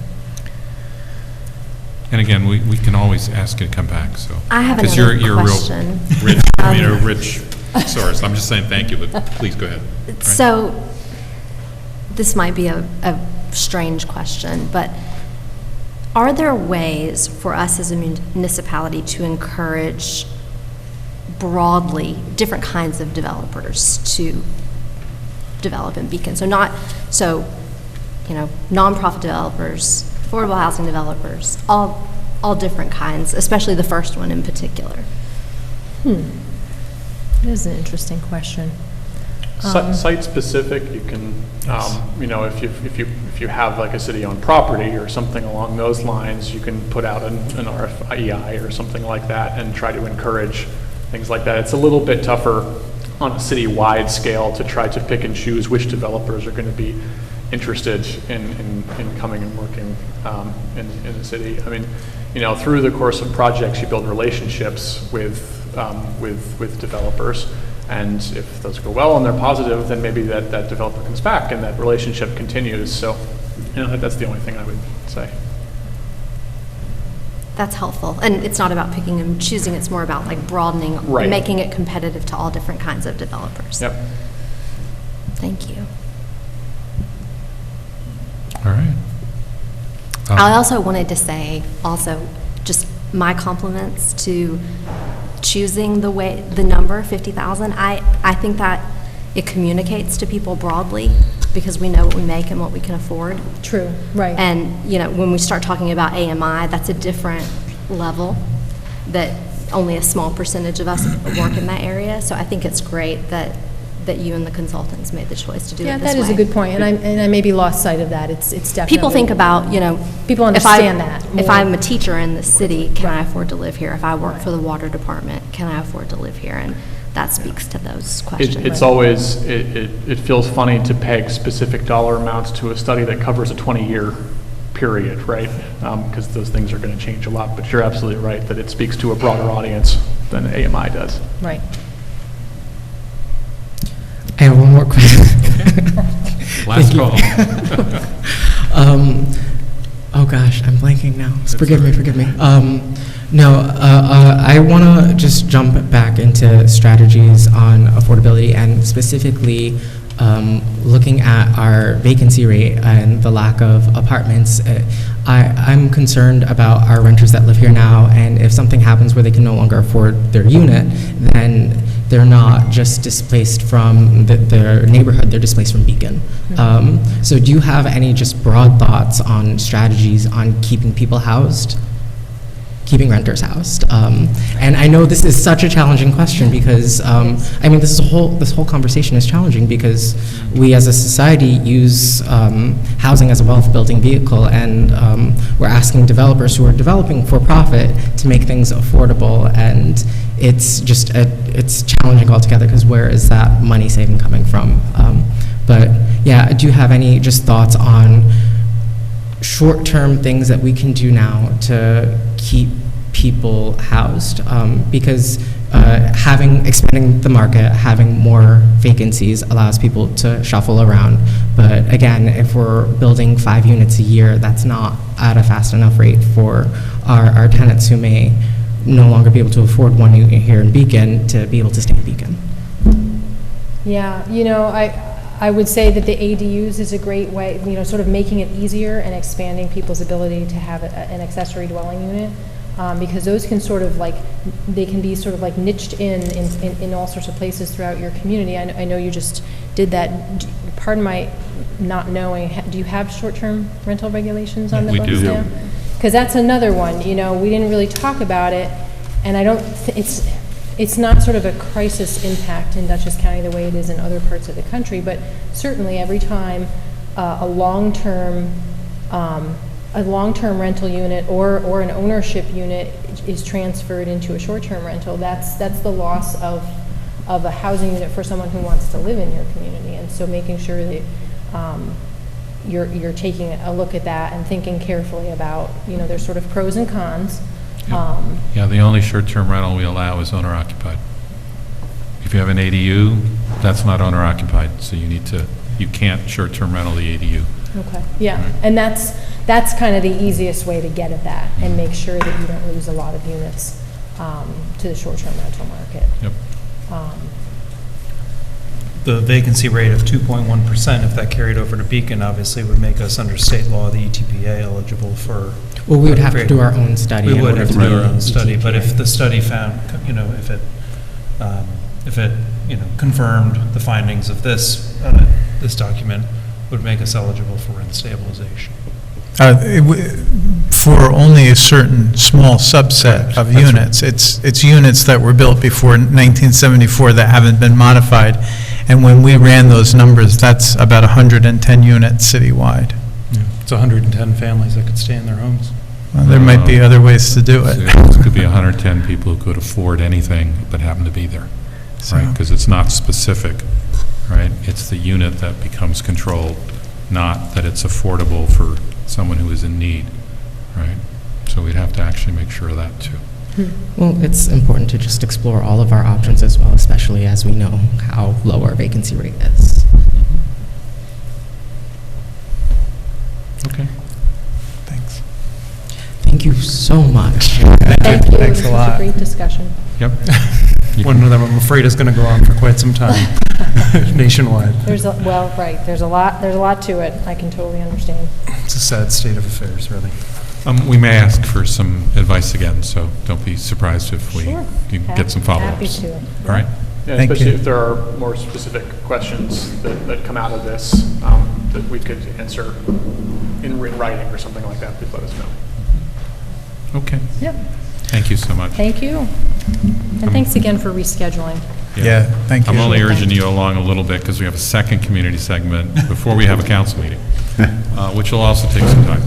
So, and I appreciate the council letting me kind of just edge us along a little bit. All right? So I guess my question before we jump into the next thing is, where do we go from here? We've had this discussion, and I'm sure we're fine we can move on from housing for the evening, but how does the discussion continue? I think it just, puts on another agenda for a workshop and we'll continue to going, right? I mean, I made a series of zoning proposals. We could consider those. I think we had a discussion last time with looking at some bits of those, and I think we just started up again. All right? I would encourage you all to, now that we've got a good view of that and that data, take a look at our comprehensive plan, see what's in there, and then I think we start up again. So we have our assessor and one of our attorneys, Judd Siebert, now to talk about assessment process. And Ben, if you can please cue up their presentation. Absolutely. Can you all hear me now? Yes, thank you. We were having some sound problems, so I think, Molly, we should be able to hear you now. Can I test your mic quick? Yes, you can. Can you hear me? We absolutely can. Thank you. All right, excellent. Thank you, Pete. No, it's fine, Pete. Thank you. Good evening, Judson Siebert from Keenan Bean PC. I'm here this evening with Kathleen Martin, the city assessor. Was asked to appear tonight for a community segment.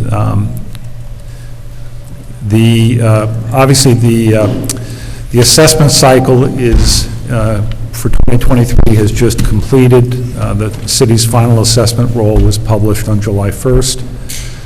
And as often is the case during the assessment cycle, questions are raised. The city receives some from residential homeowners about the process, about how the city goes about its assessing function. And the thought was perhaps it would be worthwhile just tonight to kind of go over, give a kind of a primer or an overview of the purpose of assessing, what it's intended to do, how it's administered, how it's applied.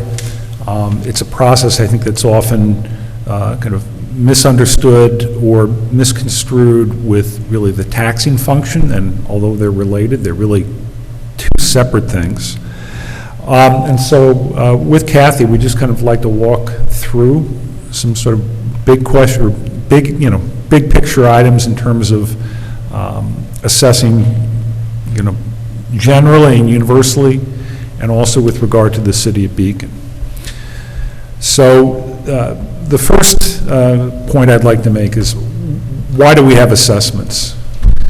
Well, the purpose of assessments, real property assessment, it's simply a means of allocating tax burden among those within the city who are going to pay taxes. And keep in mind, the city of Beacon has no, say like City of Yonkers or City of New York, there's no specific income tax revenue stream. It's property taxes. Property taxes are sort of the core means by which revenues are derived by the city, certainly by the Beacon City School District, which relies on property taxes, and the county to some extent. And so in terms of how is the burden shared? It's shared by basically dividing the pie, looking at the overall value of real property within the city, and then assigning a specific value to each particular property, which is going to be basically an allocated share of that, of that total assessment base. This particular, method, it's foundational in New York State. It is all a product in terms of the way it is to be administered and its overarching objectives, all a product of New York State law, the real property tax law, which defines what the objectives of assessing are to be, what the municipal obligations are, how the method in terms of how assessments are set, and also the process by which assessments can be challenged. So we can go to the next slide.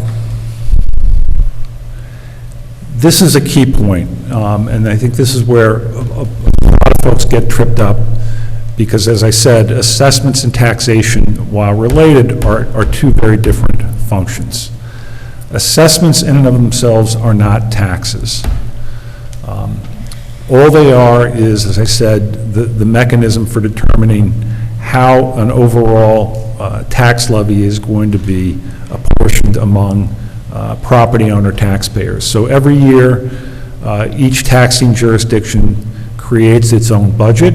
The city does it, the Beacon City School District does it, the county does it, and that overall budget is then collected and levied through the form of an aggregate collection of taxes, and it's apportioned and collected based upon the assessment of individual properties. So as a result, and in Beacon, and we'll get to it in a minute, Beacon is a municipality that has long adhered, as it should, in not only in my opinion, but in the opinion of the state of New York, to an annual program of reassessment to to keep assessments at 100% of market value. And we'll talk about how that's determined. But as a result, assessments will change in Beacon from year to year, unlike a lot of jurisdictions in New York State that have static assessment rolls. That doesn't necessarily mean if my assessment goes up, that my taxes are going to go up. Because, for example, in Beacon, and the last point on this slide is, you are seeing an ever-expanding assessment base with more assessables, more ratables coming on the property. That pie grows, so the overall share of individual properties can likewise be diminished. And if we can go to the next slide, this is just for illustrative purposes, and this is an exercise that Kathy and I undertook just to show. Ben, next slide, please. Just to do a comparison. No, go back, please. Yeah. There we go. So we took a look at 2021, assessment year 2021, which is the tax year for the school district of 2021, 2022, and 2022 city and county taxes. And then the assessments for the same parcels in 2022, which is 22-23 school taxes and 23 city and county taxes. While we didn't identify the parcels by name, Kathy pulled, we felt were 10 fairly representative residential parcels to show where they were assessed in 2021. And I apologize for the size of the print, but we can kind of go through. And this is in our agenda packet, so anyone who doesn't have access to it right now, you can go to the agenda packet on our website, and it's there. Page 88. So, for example, parcel 1 is a residence that was assessed in 2021 at $382,800. In 21-22, on account of overall rise in residential values, application of a state trend, we'll get to that in a minute, that assessment was increased by 10% to $421,100. Likewise, parcel 2, $251,100 in 2021, a 10% increase to $276,200 in 2022.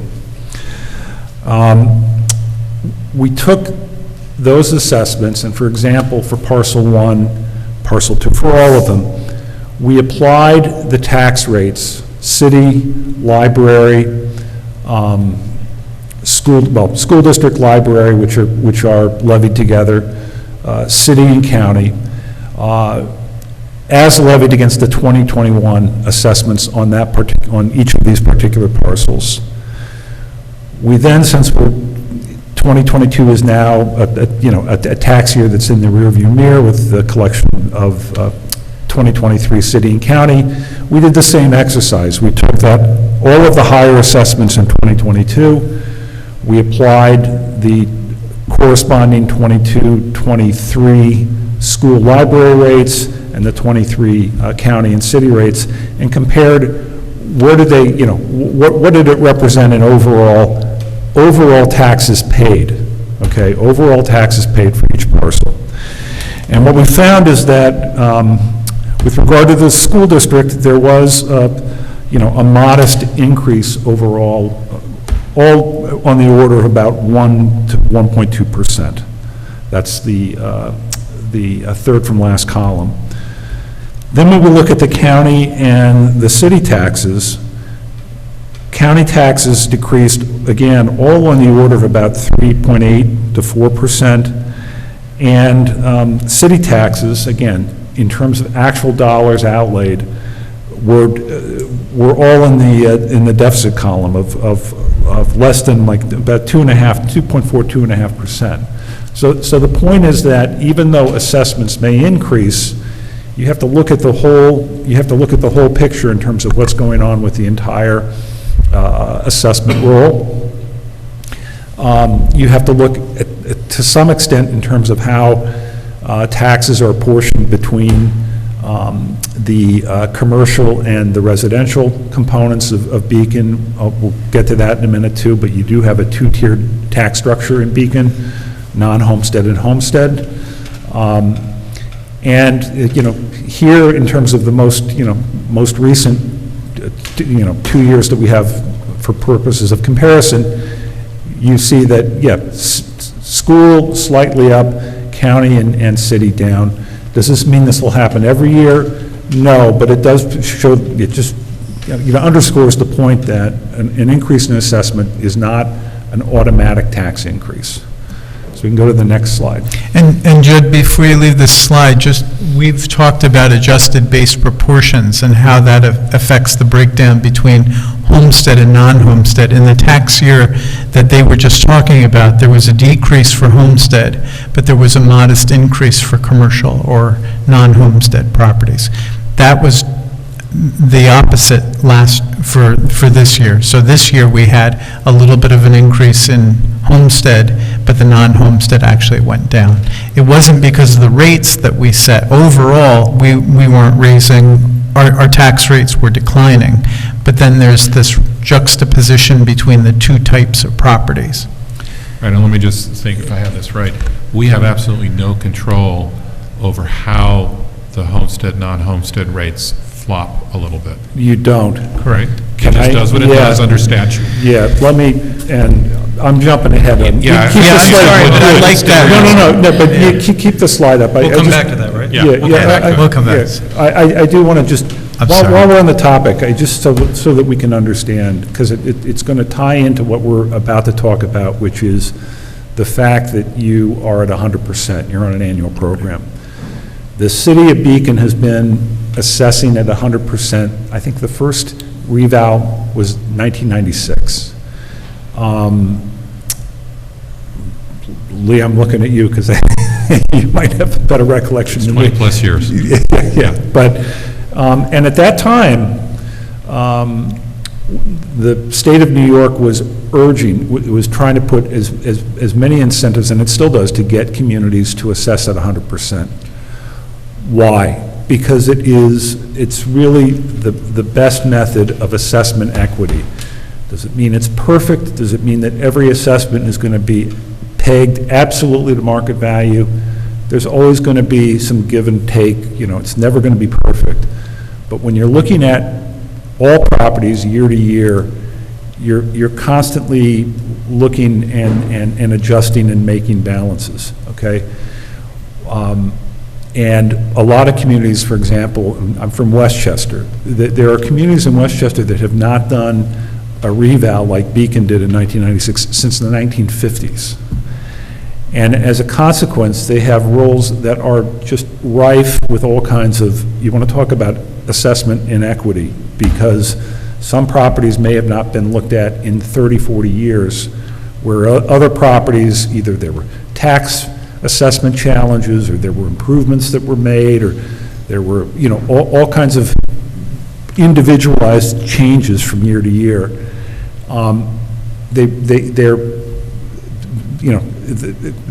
Everybody recognizes it's just a very, very sloppy, it's a very, very inefficient and in its own way inequitable way of assessing. So one of the ways the state of New York tried to kind of use a carrot approach in terms of getting municipalities like Beacon to reassess was they offered this homestead option, homestead, non-homestead. Why? They did it because what has often occurred when there's a revaluation is that there is, because take, like I said, an assessment roll from the 1950s, and now you're going to revalue everything. What often has been found is that when that occurs just on its own, a huge chunk of the overall property tax burden gets shifted to the residential class. So what New York State allowed was the creation of the homestead option.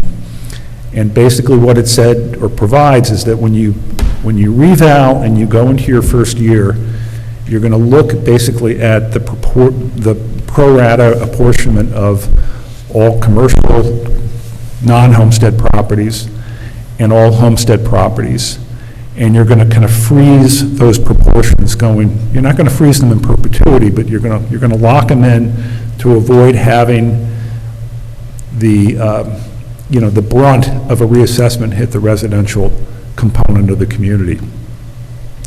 After that, the state has this formula called adjusted base proportions that they run every year that will continue to adjust those two classes. And as the mayor said, that is a product of really a statistical analysis. Kathy works with our local state ORPS, Office of Real Property Tax Services rep, to come up with those. They're all in a precast computation sheet, but those are done every year, and whatever they are, they are. So you'll get, because of adjusted base proportions, you will get years where maybe it's a little more on one side or the other, but, yeah. Does this work? Yep. Yes. We hear you. Okay. So the adjusted base proportions, really what it is a measurement of the two different sections of the assessment roll, the residential portion and the commercial portion, and it allows for the computation that Judd is speaking about, allows for no drastic shifts to any one of those classes. So Beacon usually runs around 70% residential and 30% commercial. In terms of the share of the tax burden on the residential group versus the commercial group. Right. And if I can make sure I understand that correctly, if we have a building boom of condos which are classified as non-homestead.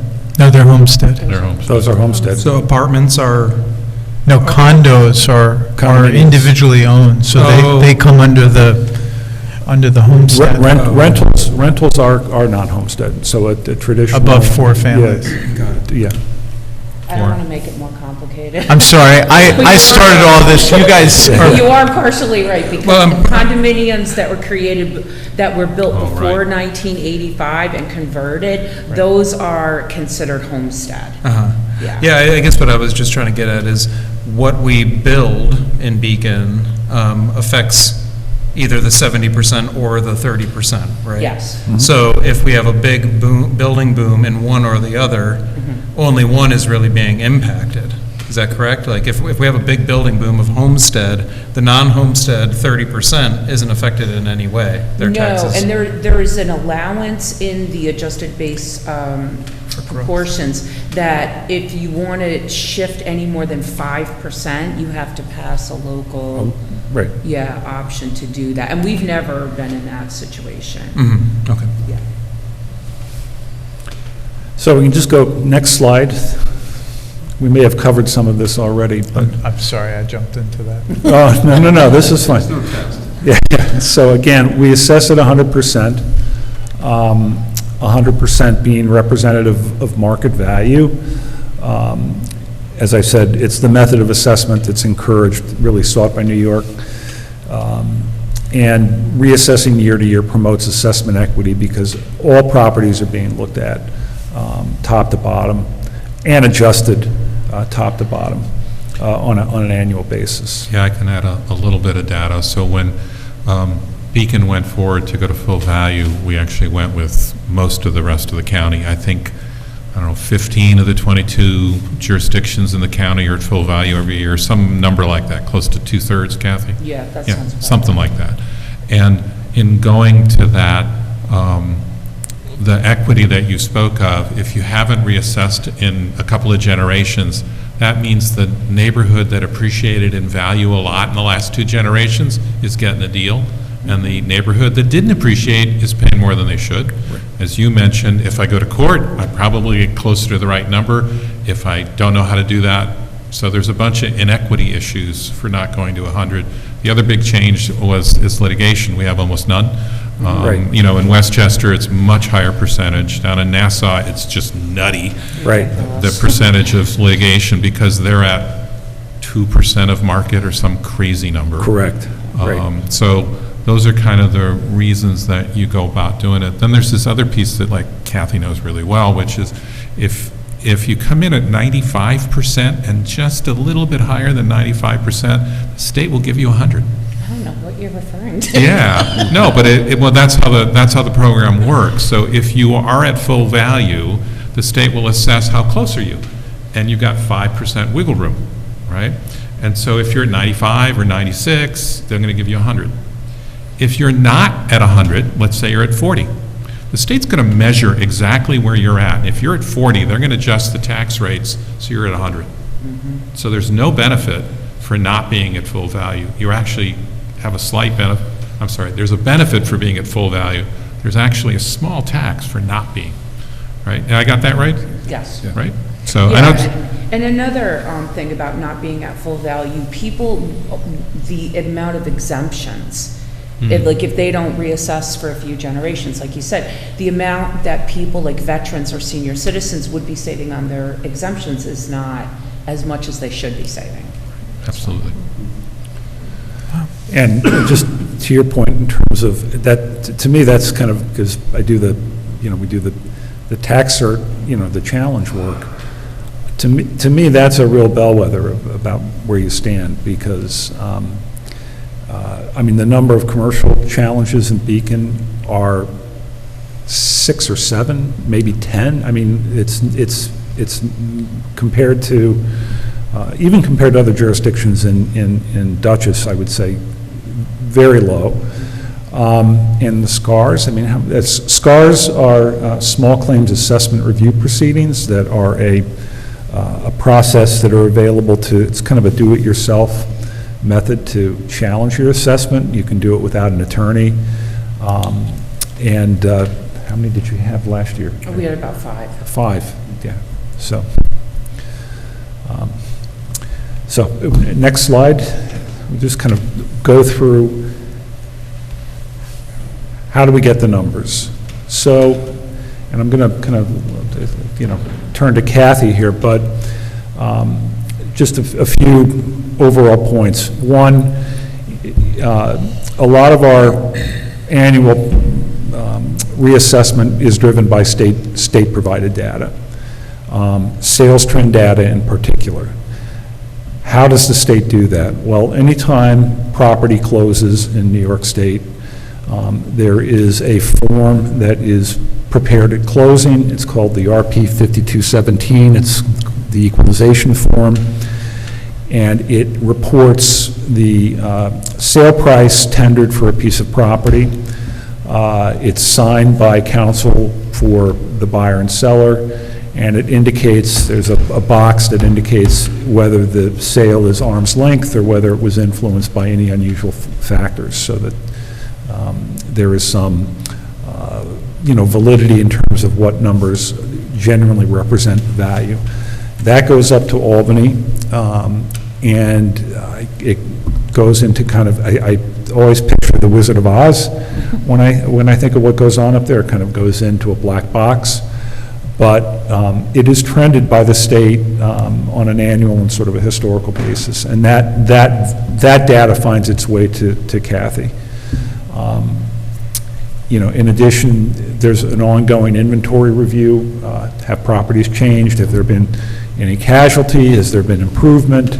Oftentimes on sale, you will pick up property improvements that had been made but not accounted for in building permits and the like. So I don't know if you want to expand on any of this, or? Yeah, basically, what goes into the process is, like Judd's saying, we do have access to multiple listing service. We do get all the sales from the county, ones that do not go through the multiple listing service, some that are private sales. We do work very closely with our building department here, And we get copies of all the COs and permits that are issued. If I ever have questions, we work really closely with all the building inspectors and go out and do site inspections ourselves, you know, upon sale. And I just have to say, being from Beacon and growing up here in the area, the market has been extremely challenging the last few years. Very interesting market, so. What do you mean by that? Just, there's some houses that go on the market for exorbitant prices, and it's been an interesting market in that fact, so. But again, a lot of that market or that sales at closing, I mean, asking prices aren't going to drive assessments, but it's in terms of what the state looks at. Yeah. But it's actual sales that they look at. So you will get sales that, you know, in a rising market, Right. you know, you're going to get, as we did in 22, you know, a sales trend of like 10%. So in a totally hypothetical situation where someone bought a house for $250,000 and flipped it for $1.25 million, would everybody else in town? Build that into this presentation. Just if that were to happen, if everybody else who had a house of a similar size, does that mean that all of everybody else's homes is going to be valued the same? No, because that gets into the inventory. That gets into kind of the specific. There, you are going to have properties, and that happens, where you know, you'll have that occur, and then it's like, how could we go from 250 to? It may not go to 1.1, but it may go to $1 million, or, you know, I mean, it's going to get picked up, and that's typically the answer. Is there has been a significant change in condition, a significant change in, you know, either overall improvement, and that's not, you know, I can't speak. Let me put it. It's not uncommon, kind of writ large, you know, in assessing throughout the state. Yeah. I put on valuation, just residential valuations are really strictly sales-based. Just, you know, commercial valuation, depending on the properties, are also, you will look at, for income-generating properties, you'll look at them not strictly through sales, but also through basically like an income, it's the income capitalization approach. The reason being that, you know, a buyer of a commercial property, you know, is not necessarily going to look at a comparable sale. It's going to look at what my income potential is. He's buying he or she is buying an income stream, which is why that valuation can be a little different. But for residential, you know, it is a you know, a sales-based valuation method. So go to the next slide. So the assessment calendar, and we'll just kind of talk about what these dates mean. The first date on the assessment timeline, and this assessing is done annually, right? March 1st of each calendar year is the so-called taxable status date. That's a significant date because that is, you know, it's difficult to try to peg a value for a piece of property if you think about it in the course of 365 days a year. Things are going to go up, things are going to go down. So New York, and this is driven by New York state law, we use sort of a snapshot approach of a property's value. And as of March 1st of each year, you're going to look at the property's use and condition, and you're going to value it based on how it stands as of March 1st, okay? May 1st is when, and from, really from the beginning of the year, but, you know, certainly from March into April, May, you know, all of the assessments are being looked at. Assessment notices go out. May 1st, however, is the publication of the tentative assessment roll. So that's when the city publishes what it intends to assess each property at for the coming year. And then on the fourth Wednesday every year in May, in Beacon, it's an opportunity for property owners to file an administrative grievance or complaint with the City Board of Assessment Review, asking the Board of Assessment Review to look at the tentative assessment as set by Kathy and to modify it. The types of information that can be provided on grievance day, perhaps there is sale information that belies or contradicts the tentative assessment roll. Perhaps there is an issue with regard to condition that has been overlooked. There's evidence that can be presented to the Board of Assessment Review. It then evaluates and makes a decision whether to uphold the tentative assessment or to modify it. It can't increase it. All it can do is bring it down.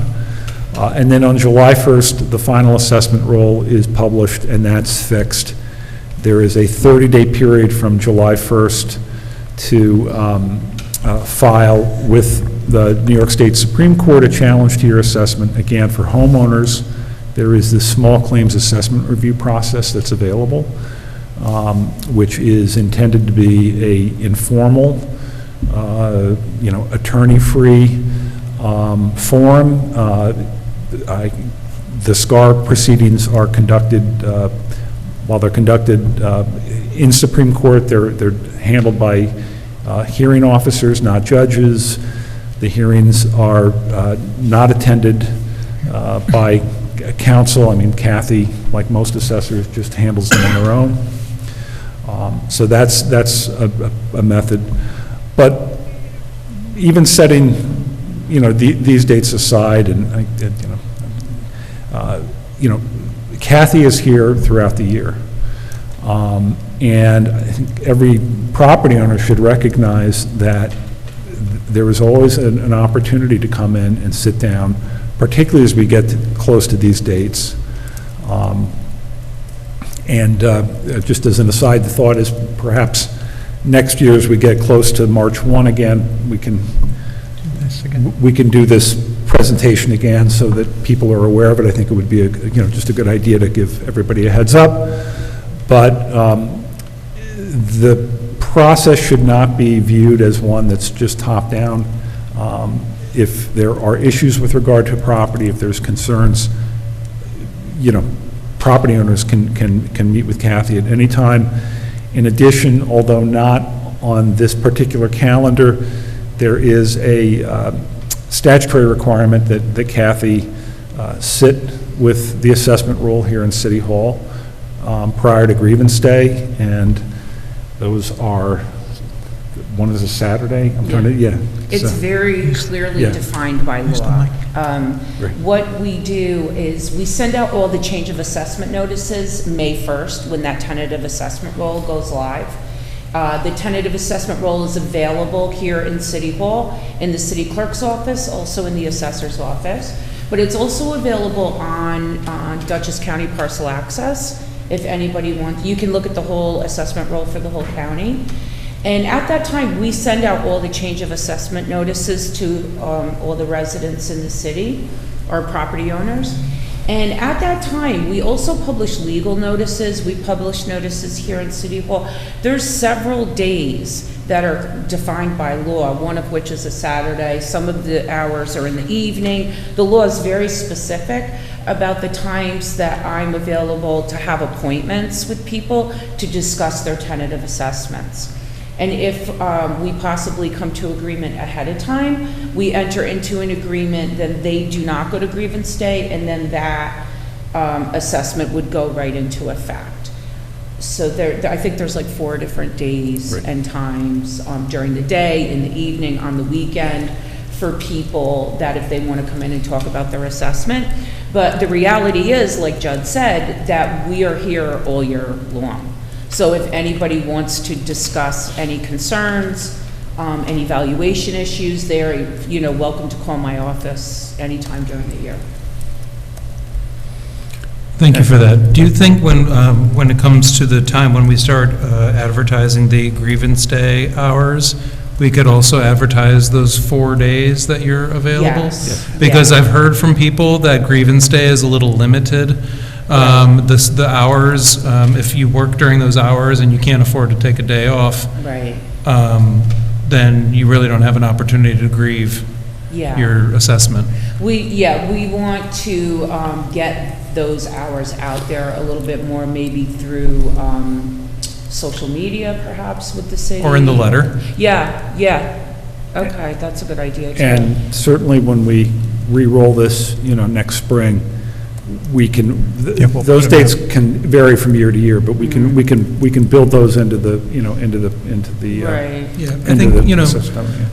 anytime, I mean, it's not that everybody's grievance is legitimate, of course, but it's just that everybody has an opportunity to have a discussion about their taxes if they want one. Yeah, and we do have evening hours as well, even for grievance day, That's there's great. hours during the day and then in the evening, just, to accommodate people that work different hours. So last slide, just some resources again, Kathy and phone number, and Kathy is here. Kathy is part-time in the city. She also serves in the town of East Fishkill, but her assistant Lenore, who's here this evening, is always there to field questions and get them to her. And then the three, internet links, these are all publications through New York State. And actually, if you read them, you'll find very accessible. Really not written for assessors or attorneys, really written for the public. Kind of a nice walkthrough.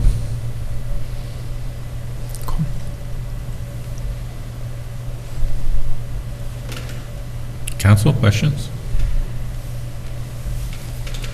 Can you remind me what the process is for potential for a hardship exemption if somebody is going through particular financial duress? Like, what is the can that be factored in, and how is that addressed in any way, if at all? It's just in terms of someone with specific financial issues. It will not find its way into the assessment process because, again, the assessment is strictly driven by the value of a particular property. It's not tied to anyone's particular income or particular financial situation. In terms of exemptions, I mean, there's exemption relief. There's standard STAR exemption relief for school taxes. We do have a senior citizen exemption that's available, which is income-based, but that's an exemption just, basically accepting or carving out a part of the assessment that will not be subject to levy. But otherwise, we do not. And also, New York State, again, this whole process is, the foundation for this whole process is driven by New York State law. So New York State and the legislature has its own set of exemptions that municipalities can enact. And, they're there for veterans, they're there for certain, municipal volunteers, they're there for the disabled, for senior citizens of limited income, but there is no particular exemption that's strictly based on, like an exigent financial issue or, like personal financial issues. Right, but on the back end, once those taxes are assessed and may become a lien on the property, there is the ability to enter into an installment agreement for back taxes that are in arrears. Right. Well, that's available to anyone, right? That's available. That's correct. On residential properties, correct. And of course, wouldn't change the assessed value, that would be about the tax bill. That's correct. About the That's tax after bill. the property taxes that have been assessed.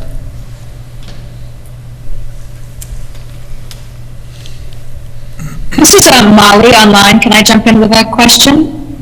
To go back to Dan's example of a house, say you're one of the other people in that neighborhood and you bought your house as well for $250,000 and did not flip it for $1 million and did not necessarily do the renovations. How, when you're looking at the improvements, what percentage, how do you determine what percentage of that difference should change in your assessment? So maybe your house is not worth $1 million, but is there a case to be made that it is now worth more than $250 because it was sold, because there was a similar house sold at $1 million? So I'm wondering how that factors in as our properties collectively get more and more valuable. I think that would be addressed in the trend.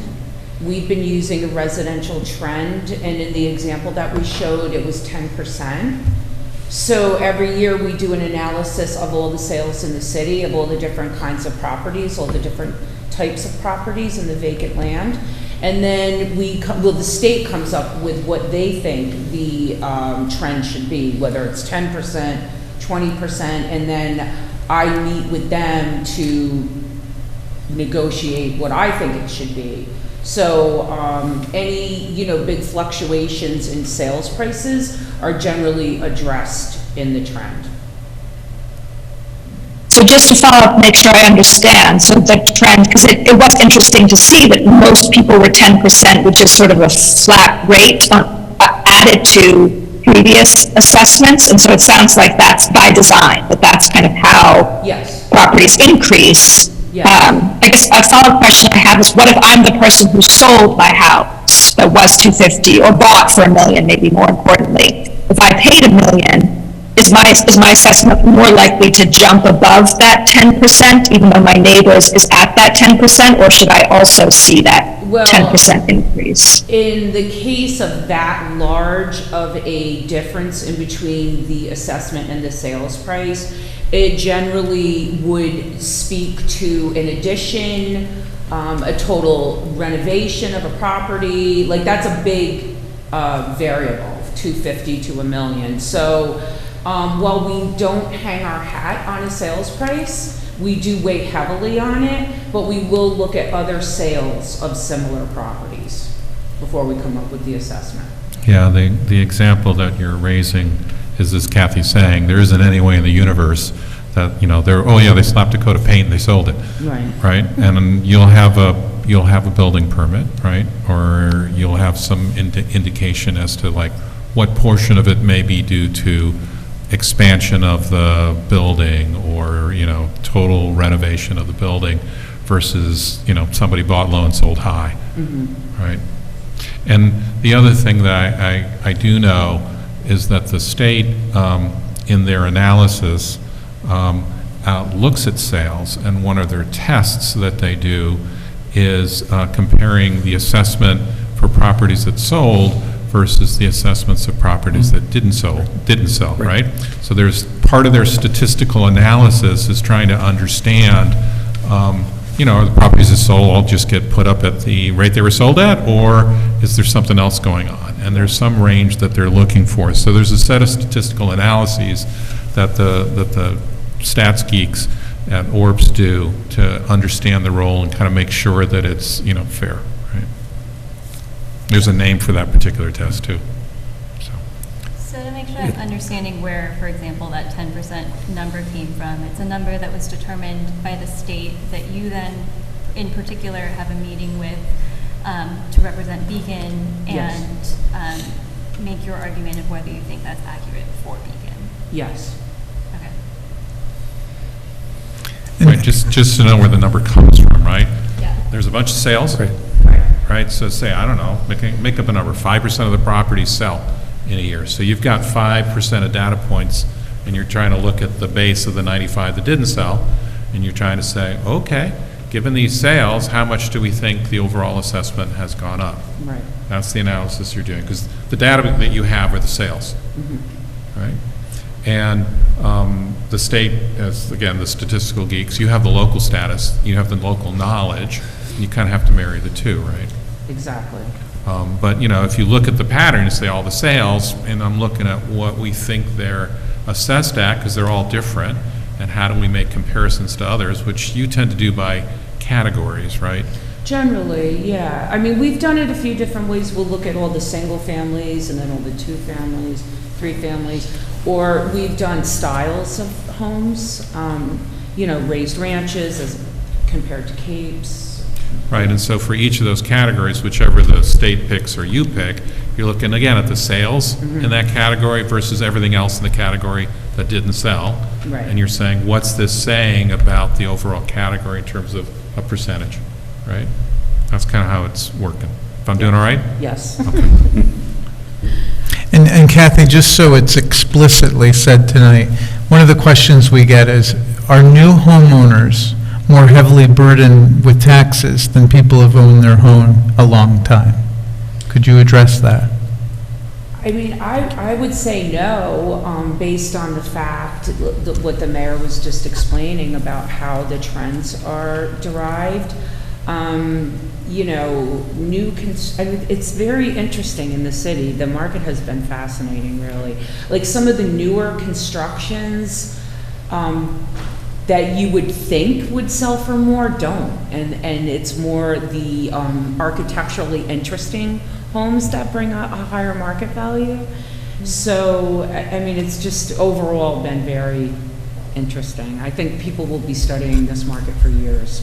And is it also true to say then that the communities that don't reevaluate every year, it might be the case that the people that are buying and moving into the community might be shouldering more than their fair share? I think that's fair. I think that's true. Yeah. So, hold on, let's go through that. So, can you repeat that again? Sure. So again, Judd had raised the example of some of the communities in Westchester that haven't reevaluated for 3 or 4 decades. In those cases, if you bought a house and you've sat on that for 30 or 40 years, your assessments haven't gone up at the rate that somebody who bought a house 2 years ago did. And so one of the advantages of having the 100% assessment and reevaluating every year is everybody's on a level playing field, whether you've been here for 40 years or you've been here for 4 months. And then another point to that is that if you're not annually reassessing, there's a law that welcome stranger. That doesn't apply to reassessing municipalities. The welcome stranger is, welcome stranger is a concept or a prohibition in communities that don't reassess every year. And the idea is to avoid having the person who comes in and buys high being able to go in and say, we're jumping you up while everybody else stays where they are. And you get kind of a variation. I think this is what Chris is alluding to. Oftentimes, it's just a tendency is as new construction and new homes come on as inventory in those communities. And I won't say it's even necessarily by design, but it's just, it's the assessor's task with trying to kind of come up with a value for those homes. You're going to be looking at sort of new value, and there's just a tendency for those to always be, in terms of relation to property inventory that's been on the rolls, hasn't been changed for years, to just be a little on the high side, whereas in Beacon, everybody's moving from year to year. And to reiterate, we've had both the 100%, the full assessed value and annual assessments for 20 years. Yeah, 20 plus, I believe. So, and again, most of the communities in Dutchess all did it at the same time. Right, because they've got. Yes. Yeah. And one other thing I get from Kathy every year is how much new construction we've put on our assessment rolls. So if we're providing the same services every year and they're going up at a certain rate, and you have more properties now to shoulder that, the tax increases for those increases or expansions of service are less. So like last year, I think we put $26 million in new assessed value on the rolls. The year before was over $50 million. And when you think about that, that basically pays for some of the new services we did. Think about the ambulance service that we started 2 years ago. Kathy does give us that number, and that really is that's allowing us capacity to expand services and invest in our infrastructure without going back to the same taxpayers who are already paying for the base services. Just to go quickly back to the adjusted base proportion, I'm just trying to understand a potential for the difference in impact on renters in homestead versus non-homestead properties. We're saying that commercial properties include residential properties if they have 4 units or more. Correct. And commercial tax assessment amounts are based off of income, whether that's from a business or the rental business, like a bookstore versus a residential unit. So depending on where the adjusted base proportion lands, a landlord who owns a commercial property versus a homestead property may or may not be paying a higher tax rate, or a higher tax bill, maybe I should say. Well, the non-homestead rate has been and will be higher than the homestead rate. That's going to carry through from year to year. The opposite then. Sorry, Yeah, you finish your sentence. No. Now, I'm trying to understand the question. So, I guess I'm trying to understand the potential disproportionate impact on a renter via their landlord's taxes and a homestead rental unit versus a commercial rental unit. well, Yep. for, a rental in a homestead unit could potentially jeopardize homestead status. That's one thing, potentially. But, there's going to be a lower tax burden on that homestead property regardless, right? Than on a commercial property. Than on a because the commercial- disproportions are right, always in yeah. that direction. But the Yeah. rents would probably be the same. Right. And just to put numbers on this, in the 2023 tax rates, homestead was $6.21 per thousand. For non-homestead, it was $10.68 per thousand. So it kind of comes out in the wash between the homestead and the non-homestead because it's so much lower a tax rate. Yeah, but just play with those numbers, 621 and 10, Chris, 10.68. 1068, so more than $4 more, that's more than 50% higher tax rate, right? So 2 properties, $100,000 in the homestead, $100,000 in the non, the tax rate is that much higher, right? $6 on the homestead, more than $10 on the other, right? So how does it affect a renter? If you're in a unit, if you're in an apartment with 4 units, given our vacancy rate is 0, that higher tax rate is absolutely passed on, right? And there's no benefit to the landlord's just paying it. It's just, right. Right? No, because we actually, so you all know that I worked the state agency that you mentioned, ORPS, right? We tried to propose legislation, which, didn't go anywhere after I left, to give communities in homestead, non-homestead places options for things they might be able to do to change that. And one of them was a main street. You might want to get the lower tax rate back on a main street as opposed to a commercial district somewhere else, or to take apartments out of the homestead, non-homestead, because it's so much higher a tax that's being imposed, or some other flexibility, or shift that percentage over time. But particularly, it's odd that you argue, well, maybe the commercial group could pay the higher tax, we don't mind, but renters are paying a higher tax right now, which is really odd, right?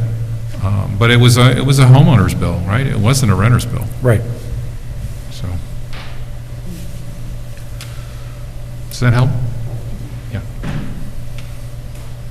So we'll hope to do these once a year. What we realized is we're getting enough questions, we have enough people moving into the community, particularly from areas where they're less reliant on the property tax and more reliant on an income tax. So we're going to do this presentation each spring right before the letters go out, and we've talked about a plan for getting out those dates much earlier and much more often. Yeah, I think getting them in the letters would be key, if that's Yeah, okay. Yeah. Definitely. This is something we've done for so many years, like, I don't know how, like, I've been doing it for 30 years this way, but it's interesting because there are so many people moving into the area that just don't know. Yeah. So we really want to get the word out to them. Yeah, Thank you. the page that you had data on showed the homes all going up 10%, and their taxes either going up or down 1 or 2. What that means is that the rate is going down, right? If your assessment goes up 10%, the rate has dropped. The rate's dropping. Right, in fact, for Beacon, on the Homestead side that year, it dropped more than 10 because it was a net decline, right? And that's going to keep happening so long as the people at this table don't raise taxes a significant percentage, right? So if we manage the overall levy effectively and assessments keep going up in terms of appreciation, that rate's going to keep falling to offset that. Yeah. I think it is important because, you know, when you get that assessment change notice, people automatically think, oh my God, my taxes are going up, you know, by Yep. whatever amount. But this clearly demonstrates that it's not. And this is the first year, you know, Kathy, you put in this particular letter what the average increase was for Yes. residential this year. And I think was helpful, right? 'Cause I you- think it was too. Yeah, that was a really good idea. Right, so maybe we can kind of keep working that. Yeah. The suggestion of get not only the grievance day, but also the other hours, I think Yes. is a nice add too. Right, absolutely. Yeah, this was the first year we included the overall trend, and I think that did really help a lot of people. Did it reduce the amount of questions? I think it did, I really do. Because people would call just to check, you know, just to find out what it is, or, you know, why did I go up? And we said, oh no, everybody went up the same amount, then people, they are, you know, accept it a lot easier. Right. Because, I mean, everybody knows the market has gone up, so. Great. Thank you. Thank you. Great, thank you. Yep. This was very helpful, appreciate your time, especially at night. Good to see everyone. Yep.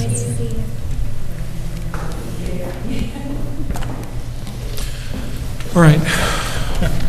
All right. Phew. 2.5 hours into community segment. Yeah, I know.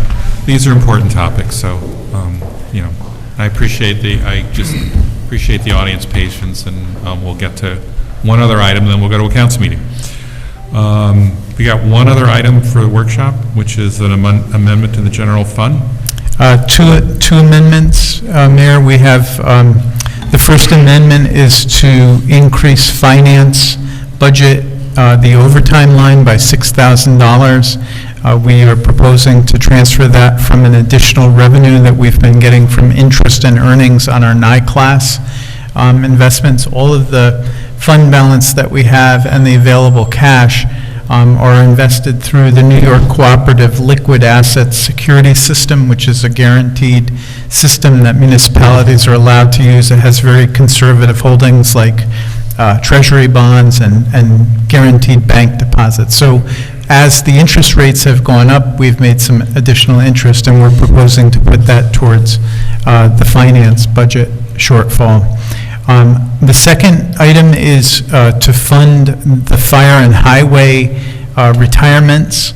We had one person leave from fire and 2 people leave from highway, so we're proposing to transfer $11,470 from our contingency retirement fund over to severance. And this is a different contingency than the contingency we normally use. So we have 3 contingencies in the budget. You'll see there's a contingency kind of for miscellaneous things. There's a contingency for retirements, and we try to project ahead who we think is going to retire that year and how much accrued time that they would be paid out for. And then there was a line for COVID that we no longer use. So that's all we have to vote on this week when we go into our formal meeting. Any questions? Yeah, Chris, can you share what the overtime was for in the finance department? Unless you said that and I missed it. Yes, so we had the loss of an account clerk, and it took us a while to get a new account clerk, and we covered that through overtime. So there was, no diminishment in the amount of work, and we've had to cover that through overtime. Okay. Do we need a 2-minute stretch or something before we start up? I would like to swap out chairs, but other than that, I'll be good. Yeah. Are you in one of the? Yes. Okay. The punishing chairs. All right. It's only 9:30. We'll call the meeting to order. This is the formal meeting. Let me do let's do a pledge. I pledge allegiance to the flag of the United States of America and to the republic for which it stands, one nation, under God, indivisible, with liberty and justice for all. Thank you all. Oh, I see the same people here again. I have to do a roll call, so I see everyone except George, who is excused. I have seen Molly appear online, although she's occasionally very silent, though her lips move. I see the city attorney and the city administrator, so that's roll call. Let's do public comment. This is the first opportunity for public comment. As everyone who's been here before knows, you can talk on any topic you like for 3 minutes, and have at it. Is there a list? I don't have my list. Sorry. Thank you, Clark. Thank you, Nick. Okay. First up, Steve Jaffe, I know, has gone home. So I saw him for a while, but he's gone home. Teresa Kraft.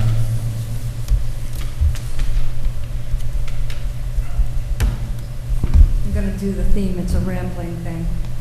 It's a matter of zoning. Without a stronger local historic district, no protection is possible. Getting one established is not easy. As a municipality of New York State, the City of Beacon should have a historic district and landmark preservation commission.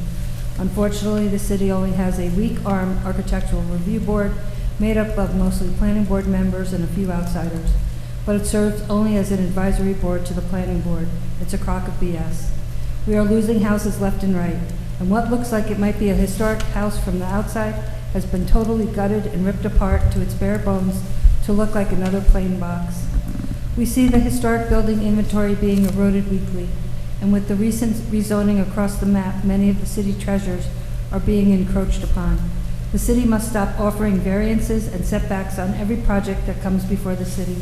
Enforce the codes on the books and not revise them to fit a new large-scale project. I'm dismayed with the lack of talk of these new expansions in these districts is not met with greater disdain from the council and its boards after the many promises during the election process to scale back overdevelopment. Only a great gnarning of the teeth by lawyers, developers, contractors, and some real estate folks. Residents are tired of talking to the wall. The city has talked for years how business industries have left Beacon for decades, and tonight workshop we heard mention turning the soon-to-be vacated car dealerships into housing. I suggest this municipality seek more commercial business industries to come to town and offer job opportunities for its residents. Heck, what's one more brewery tapped into our water supply? For 18 months, residents have filled this room against a large venue. Developers made promises to scale its daily event attendance way back, and at their last pitch revealed that they will hold multiple events a day, literally bringing the large number back to the objectable number for this site plan. It appears that the planning board just threw in the towel and the concerned residents under the bus. Proof we are watching another dog and pony show. I'll sit for the rest of this. Thank you. Thank you. Clark Getman.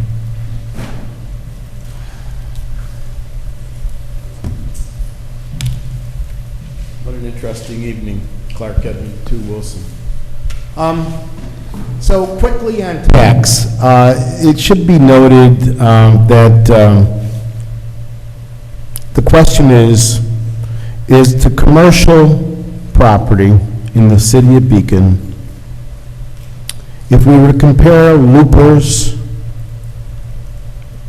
the grocery store on Main Street, and Family Dollar, and you looked at the square footages, and then compare the assessment, would they be the same? And if they're not, why? And then the next question is, if value was a function of the commercial enterprise, the profit that one derives from the real estate, would the singular grocery store in town be taxed at a higher rate than a restaurant, of which there are many? When you understand the answers to those questions, you will understand the inequities that occur in property taxation. Second topic.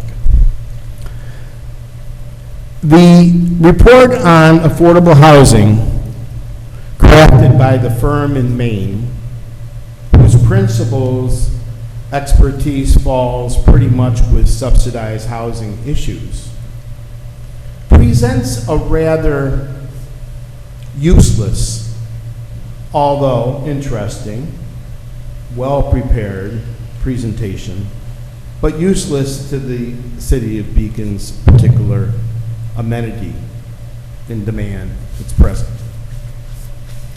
The forecast in that document of using the Cornell numbers to forecast growth from 108,000 units in the county to 111, a 3,000 unit growth for the next 20 years is an absurdity.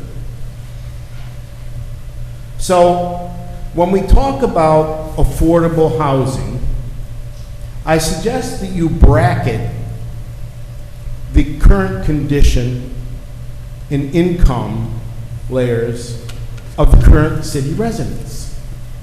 It can't be argued that Beacon has a total demand that will backfill... 15 seconds. I have 2 minutes and 53 seconds. Unfortunately, I will have to stop, but the bottom line is that if resident property owners with excess land have the opportunity to afford to go before the planning process and know with some certainty of that they can achieve their goals, there could be opportunities for your time has elapsed. Affordable housing. Okay, thank you. Melanie Wiesenthal, I think, has gone home. Oh, are you there? I'm sorry.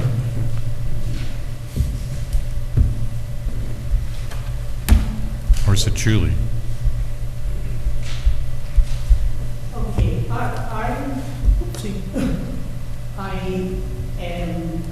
a resident of the Forrestal Heights, so I kind of represent seniors. And the thing that is really, well, makes me outraged is that I heard that the G-Bus is going to be changing its route, and the G-Bus is literally right outside my building, and the rumor has it, so I could be wrong, that the G-Bus is now going to be going up and down Main Street, and that in order for me to get to the train station, it's going to be the F or the G, and I'm going to have to pay for it.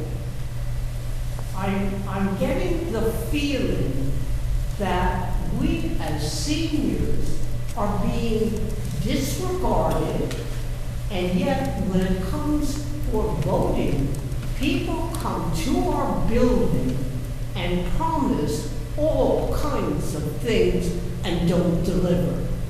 And really, the question for me is, we have these people coming on the weekends.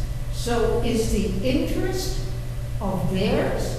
I can't even go on Main Street on the weekend because those people do not give me the time of day. So I can do things as a local during the week, but the people that come up during the weekends do not even allow me to get by them. So I'm beginning to get the sense that people with money, those that come up, have more rights than I do as a senior at Forest Hill Heights.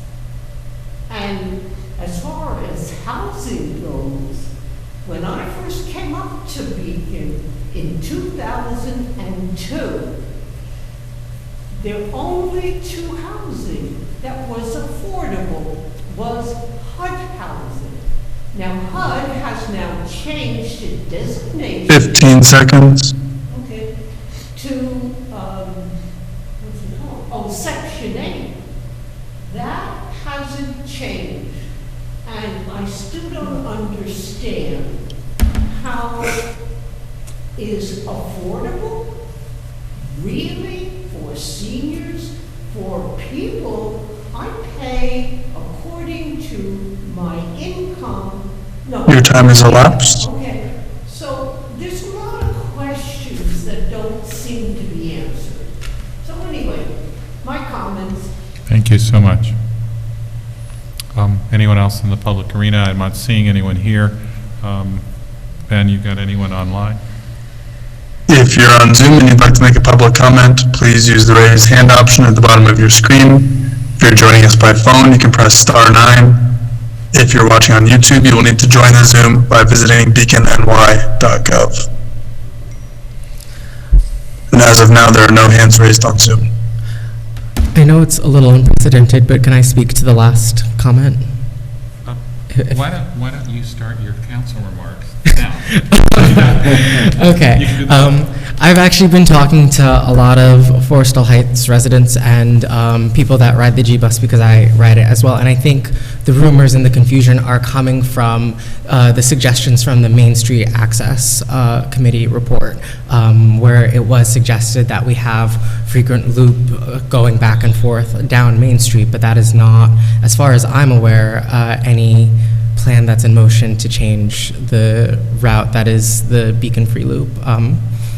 So that, I'll speak. I'm going to just correct you. Okay. No, there is a proposal by Duchess, and that we're trying to get them to come to a council to talk about it. Okay. Yeah. So there was a bus study that was done countywide. It led to recommendations. We asked them to do certain things. Certain things got done, certain things didn't get done. So they can come and explain what they're proposing for Beacon. Great. Some of it is an expansion of service, like to that particular area, but yeah, it would go from being on the G line, which would become more of a Main Street shuttle as our planner and our DRI grant had asked for. And then the F and the B would be augmented so that they pass by those areas, but there would be a charge. Okay. Cool. I have a conversation with the county actually tomorrow to just learn more about transportation as well. So thank you for correcting me. Yeah, we'll try to get them in. Yeah. Moving forward with my report, I want to thank the Hudson Highlands Fjord Trail for throwing an amazing community day this past weekend. The free ice cream was delicious.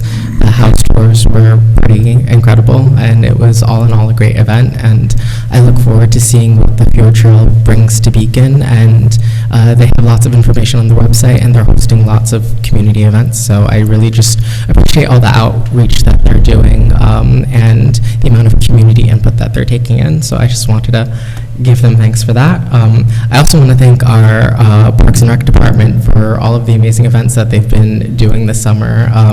It seems like the movies are getting a good turnout. I hear there's another movie, I believe it's the screening of The Princess Bride on Thursday at the Riverfront Park. And I heard the screening last week at Green Street Park went really well. I'm sure Chris was going to announce this, but Madam Brett Park, the walkway is closed for repairs. And I want to congratulate all the artists and performers that participated in Open Studios this weekend. It was a great event, and I didn't get to go to everything, but I heard a lot of wonderful things, and I love being in an artistic and creative community where we get to do so many amazing things, and I look forward to what comes next, and I'll pass it along to whoever. Why don't we keep going? Sure. I will just simply say thank you for the discussion and the information that was shared tonight. And I don't have any further updates. I'd like to echo that thanks, and also to the county for establishing a housing trust fund, and also to echo the rec departments. Just every summer, they show up so good, not just with all of the events they're throwing, but the summer camp for the kids. That's it for me. Okay, I'm just seeing what I can cut out here. No, I just want to thank all the first responders and city employees and volunteers who tried to rescue the woman who fell into the falls. And our heart goes out to the family. I also am thinking a lot about safety around the creek, and we know that there haven't been many accidents over the years. But it did remind me that there was supposed to be, I believe there was supposed to be some kind of viewing platform on the west side of the falls. I don't remember the details of it, so I'm kind of looking at you, Nick, to see if maybe we could just get an update on that sometime, that there was supposed to be something So I recall built. that. So that was early on in 2011, 2012, with the roundhouse approval, the first phase of approval. It was required, and they had agreed to build it. Metro North would not give them access over the rail property, so they could not construct it. And so then that obligation was removed. It was removed, or they just couldn't meet it at the time? I will go back and check. They couldn't meet it at the time. I believe it was removed in a subsequent, but I'll confirm that. Okay, thank you. And then I just wanted to quickly say that I will not have office hours in the month of August, and I will be away from email and phone for the second half of August, and that's it. Molly? Ward 1, I have nothing for this week. Thanks, I'll pass it over to you, Lee. Given that it's 10 to 10, thank you all, and City Administrator. I just want to note, we're having some technical difficulties with our website right now, so the agenda for tonight is disappeared, and we're trying to restore that as quickly as possible. So if you're on Zoom and you can't find the agenda, we'll have it up tomorrow as soon as we can figure out.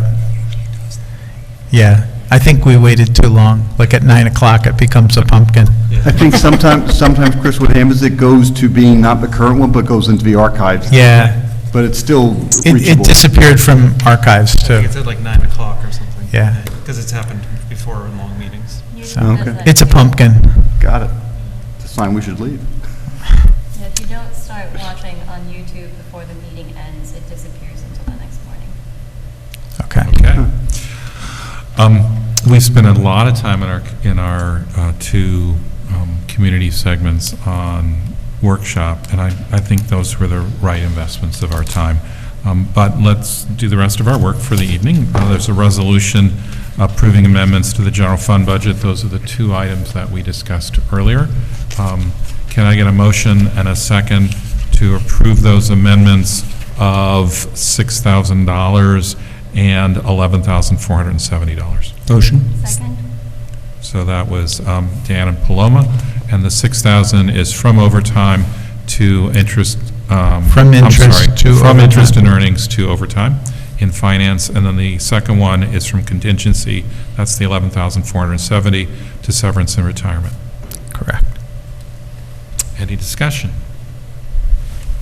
That wasn't had in workshop. 15 minutes ago.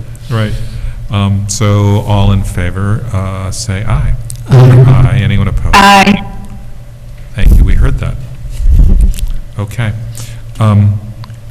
My favorite part, the approval of minutes of July 10th. Can I get a motion and a second? Motion. Second. So Justice and Dan, any changes, additions, corrections, deletions, ink marks, copy? I have a stains? technical question, if I may. I think this is fine, but when we have an executive session, we don't need a motion to come out and then a motion to adjourn? We just need the motion to adjourn because otherwise it was included when we passed it. Is that correct, Nick? Well, it depends how it's worded. We actually do take two motions, one to come out of executive session and one to adjourn. We combine them, though, Okay. typically. I'm sorry? Don't, We we, combine them, but I'm sorry, it's one vote, but there's two aspects to it. Correct. Correct. Yeah. So the minutes should reflect that it's a motion to come out of executive session and adjourn. Oh, okay, Oh, I think yes, then we might need that amendment then, I think. okay. Okay. okay. There are two small formatting issues that may have, I don't know why it is, but Pledge of Allegiance is on 2 lines, and then public comment second opportunity, and then executive session are on the voting correct lines. You got that, We Ben? have an opportunity executive that I'm aware of. Yeah, it's second Got it. opportunity. I'll fix them both. Thank you. When you go on vacation, he comes back, he gets sloppy, right? So, welcome back, Ben. Okay, so all in favor of the minutes as, with those, a couple of adjustments, say aye. Aye. Anyone opposed? Aye. All right, thank you, Molly, we heard that. This is our second opportunity for public comment. I don't see anyone in the physical audience who didn't speak before, but Ben, if there's anyone online, this would be the time. No hands online? I'm actually going to ask us to go into an executive session to discuss litigation. Can I get a motion for that purpose and also to conduct no further business and to adjourn? Motion to go into executive session to discuss litigation and to adjourn thereafter. Very good. Second? Second. All right, Justice and Dan? All in favor? Aye. Aye. Okay. Aye. Thank you all who are still here. I appreciate you. And Molly, Ben will send you the link if he hasn't already. Yep, I got it. Thank you.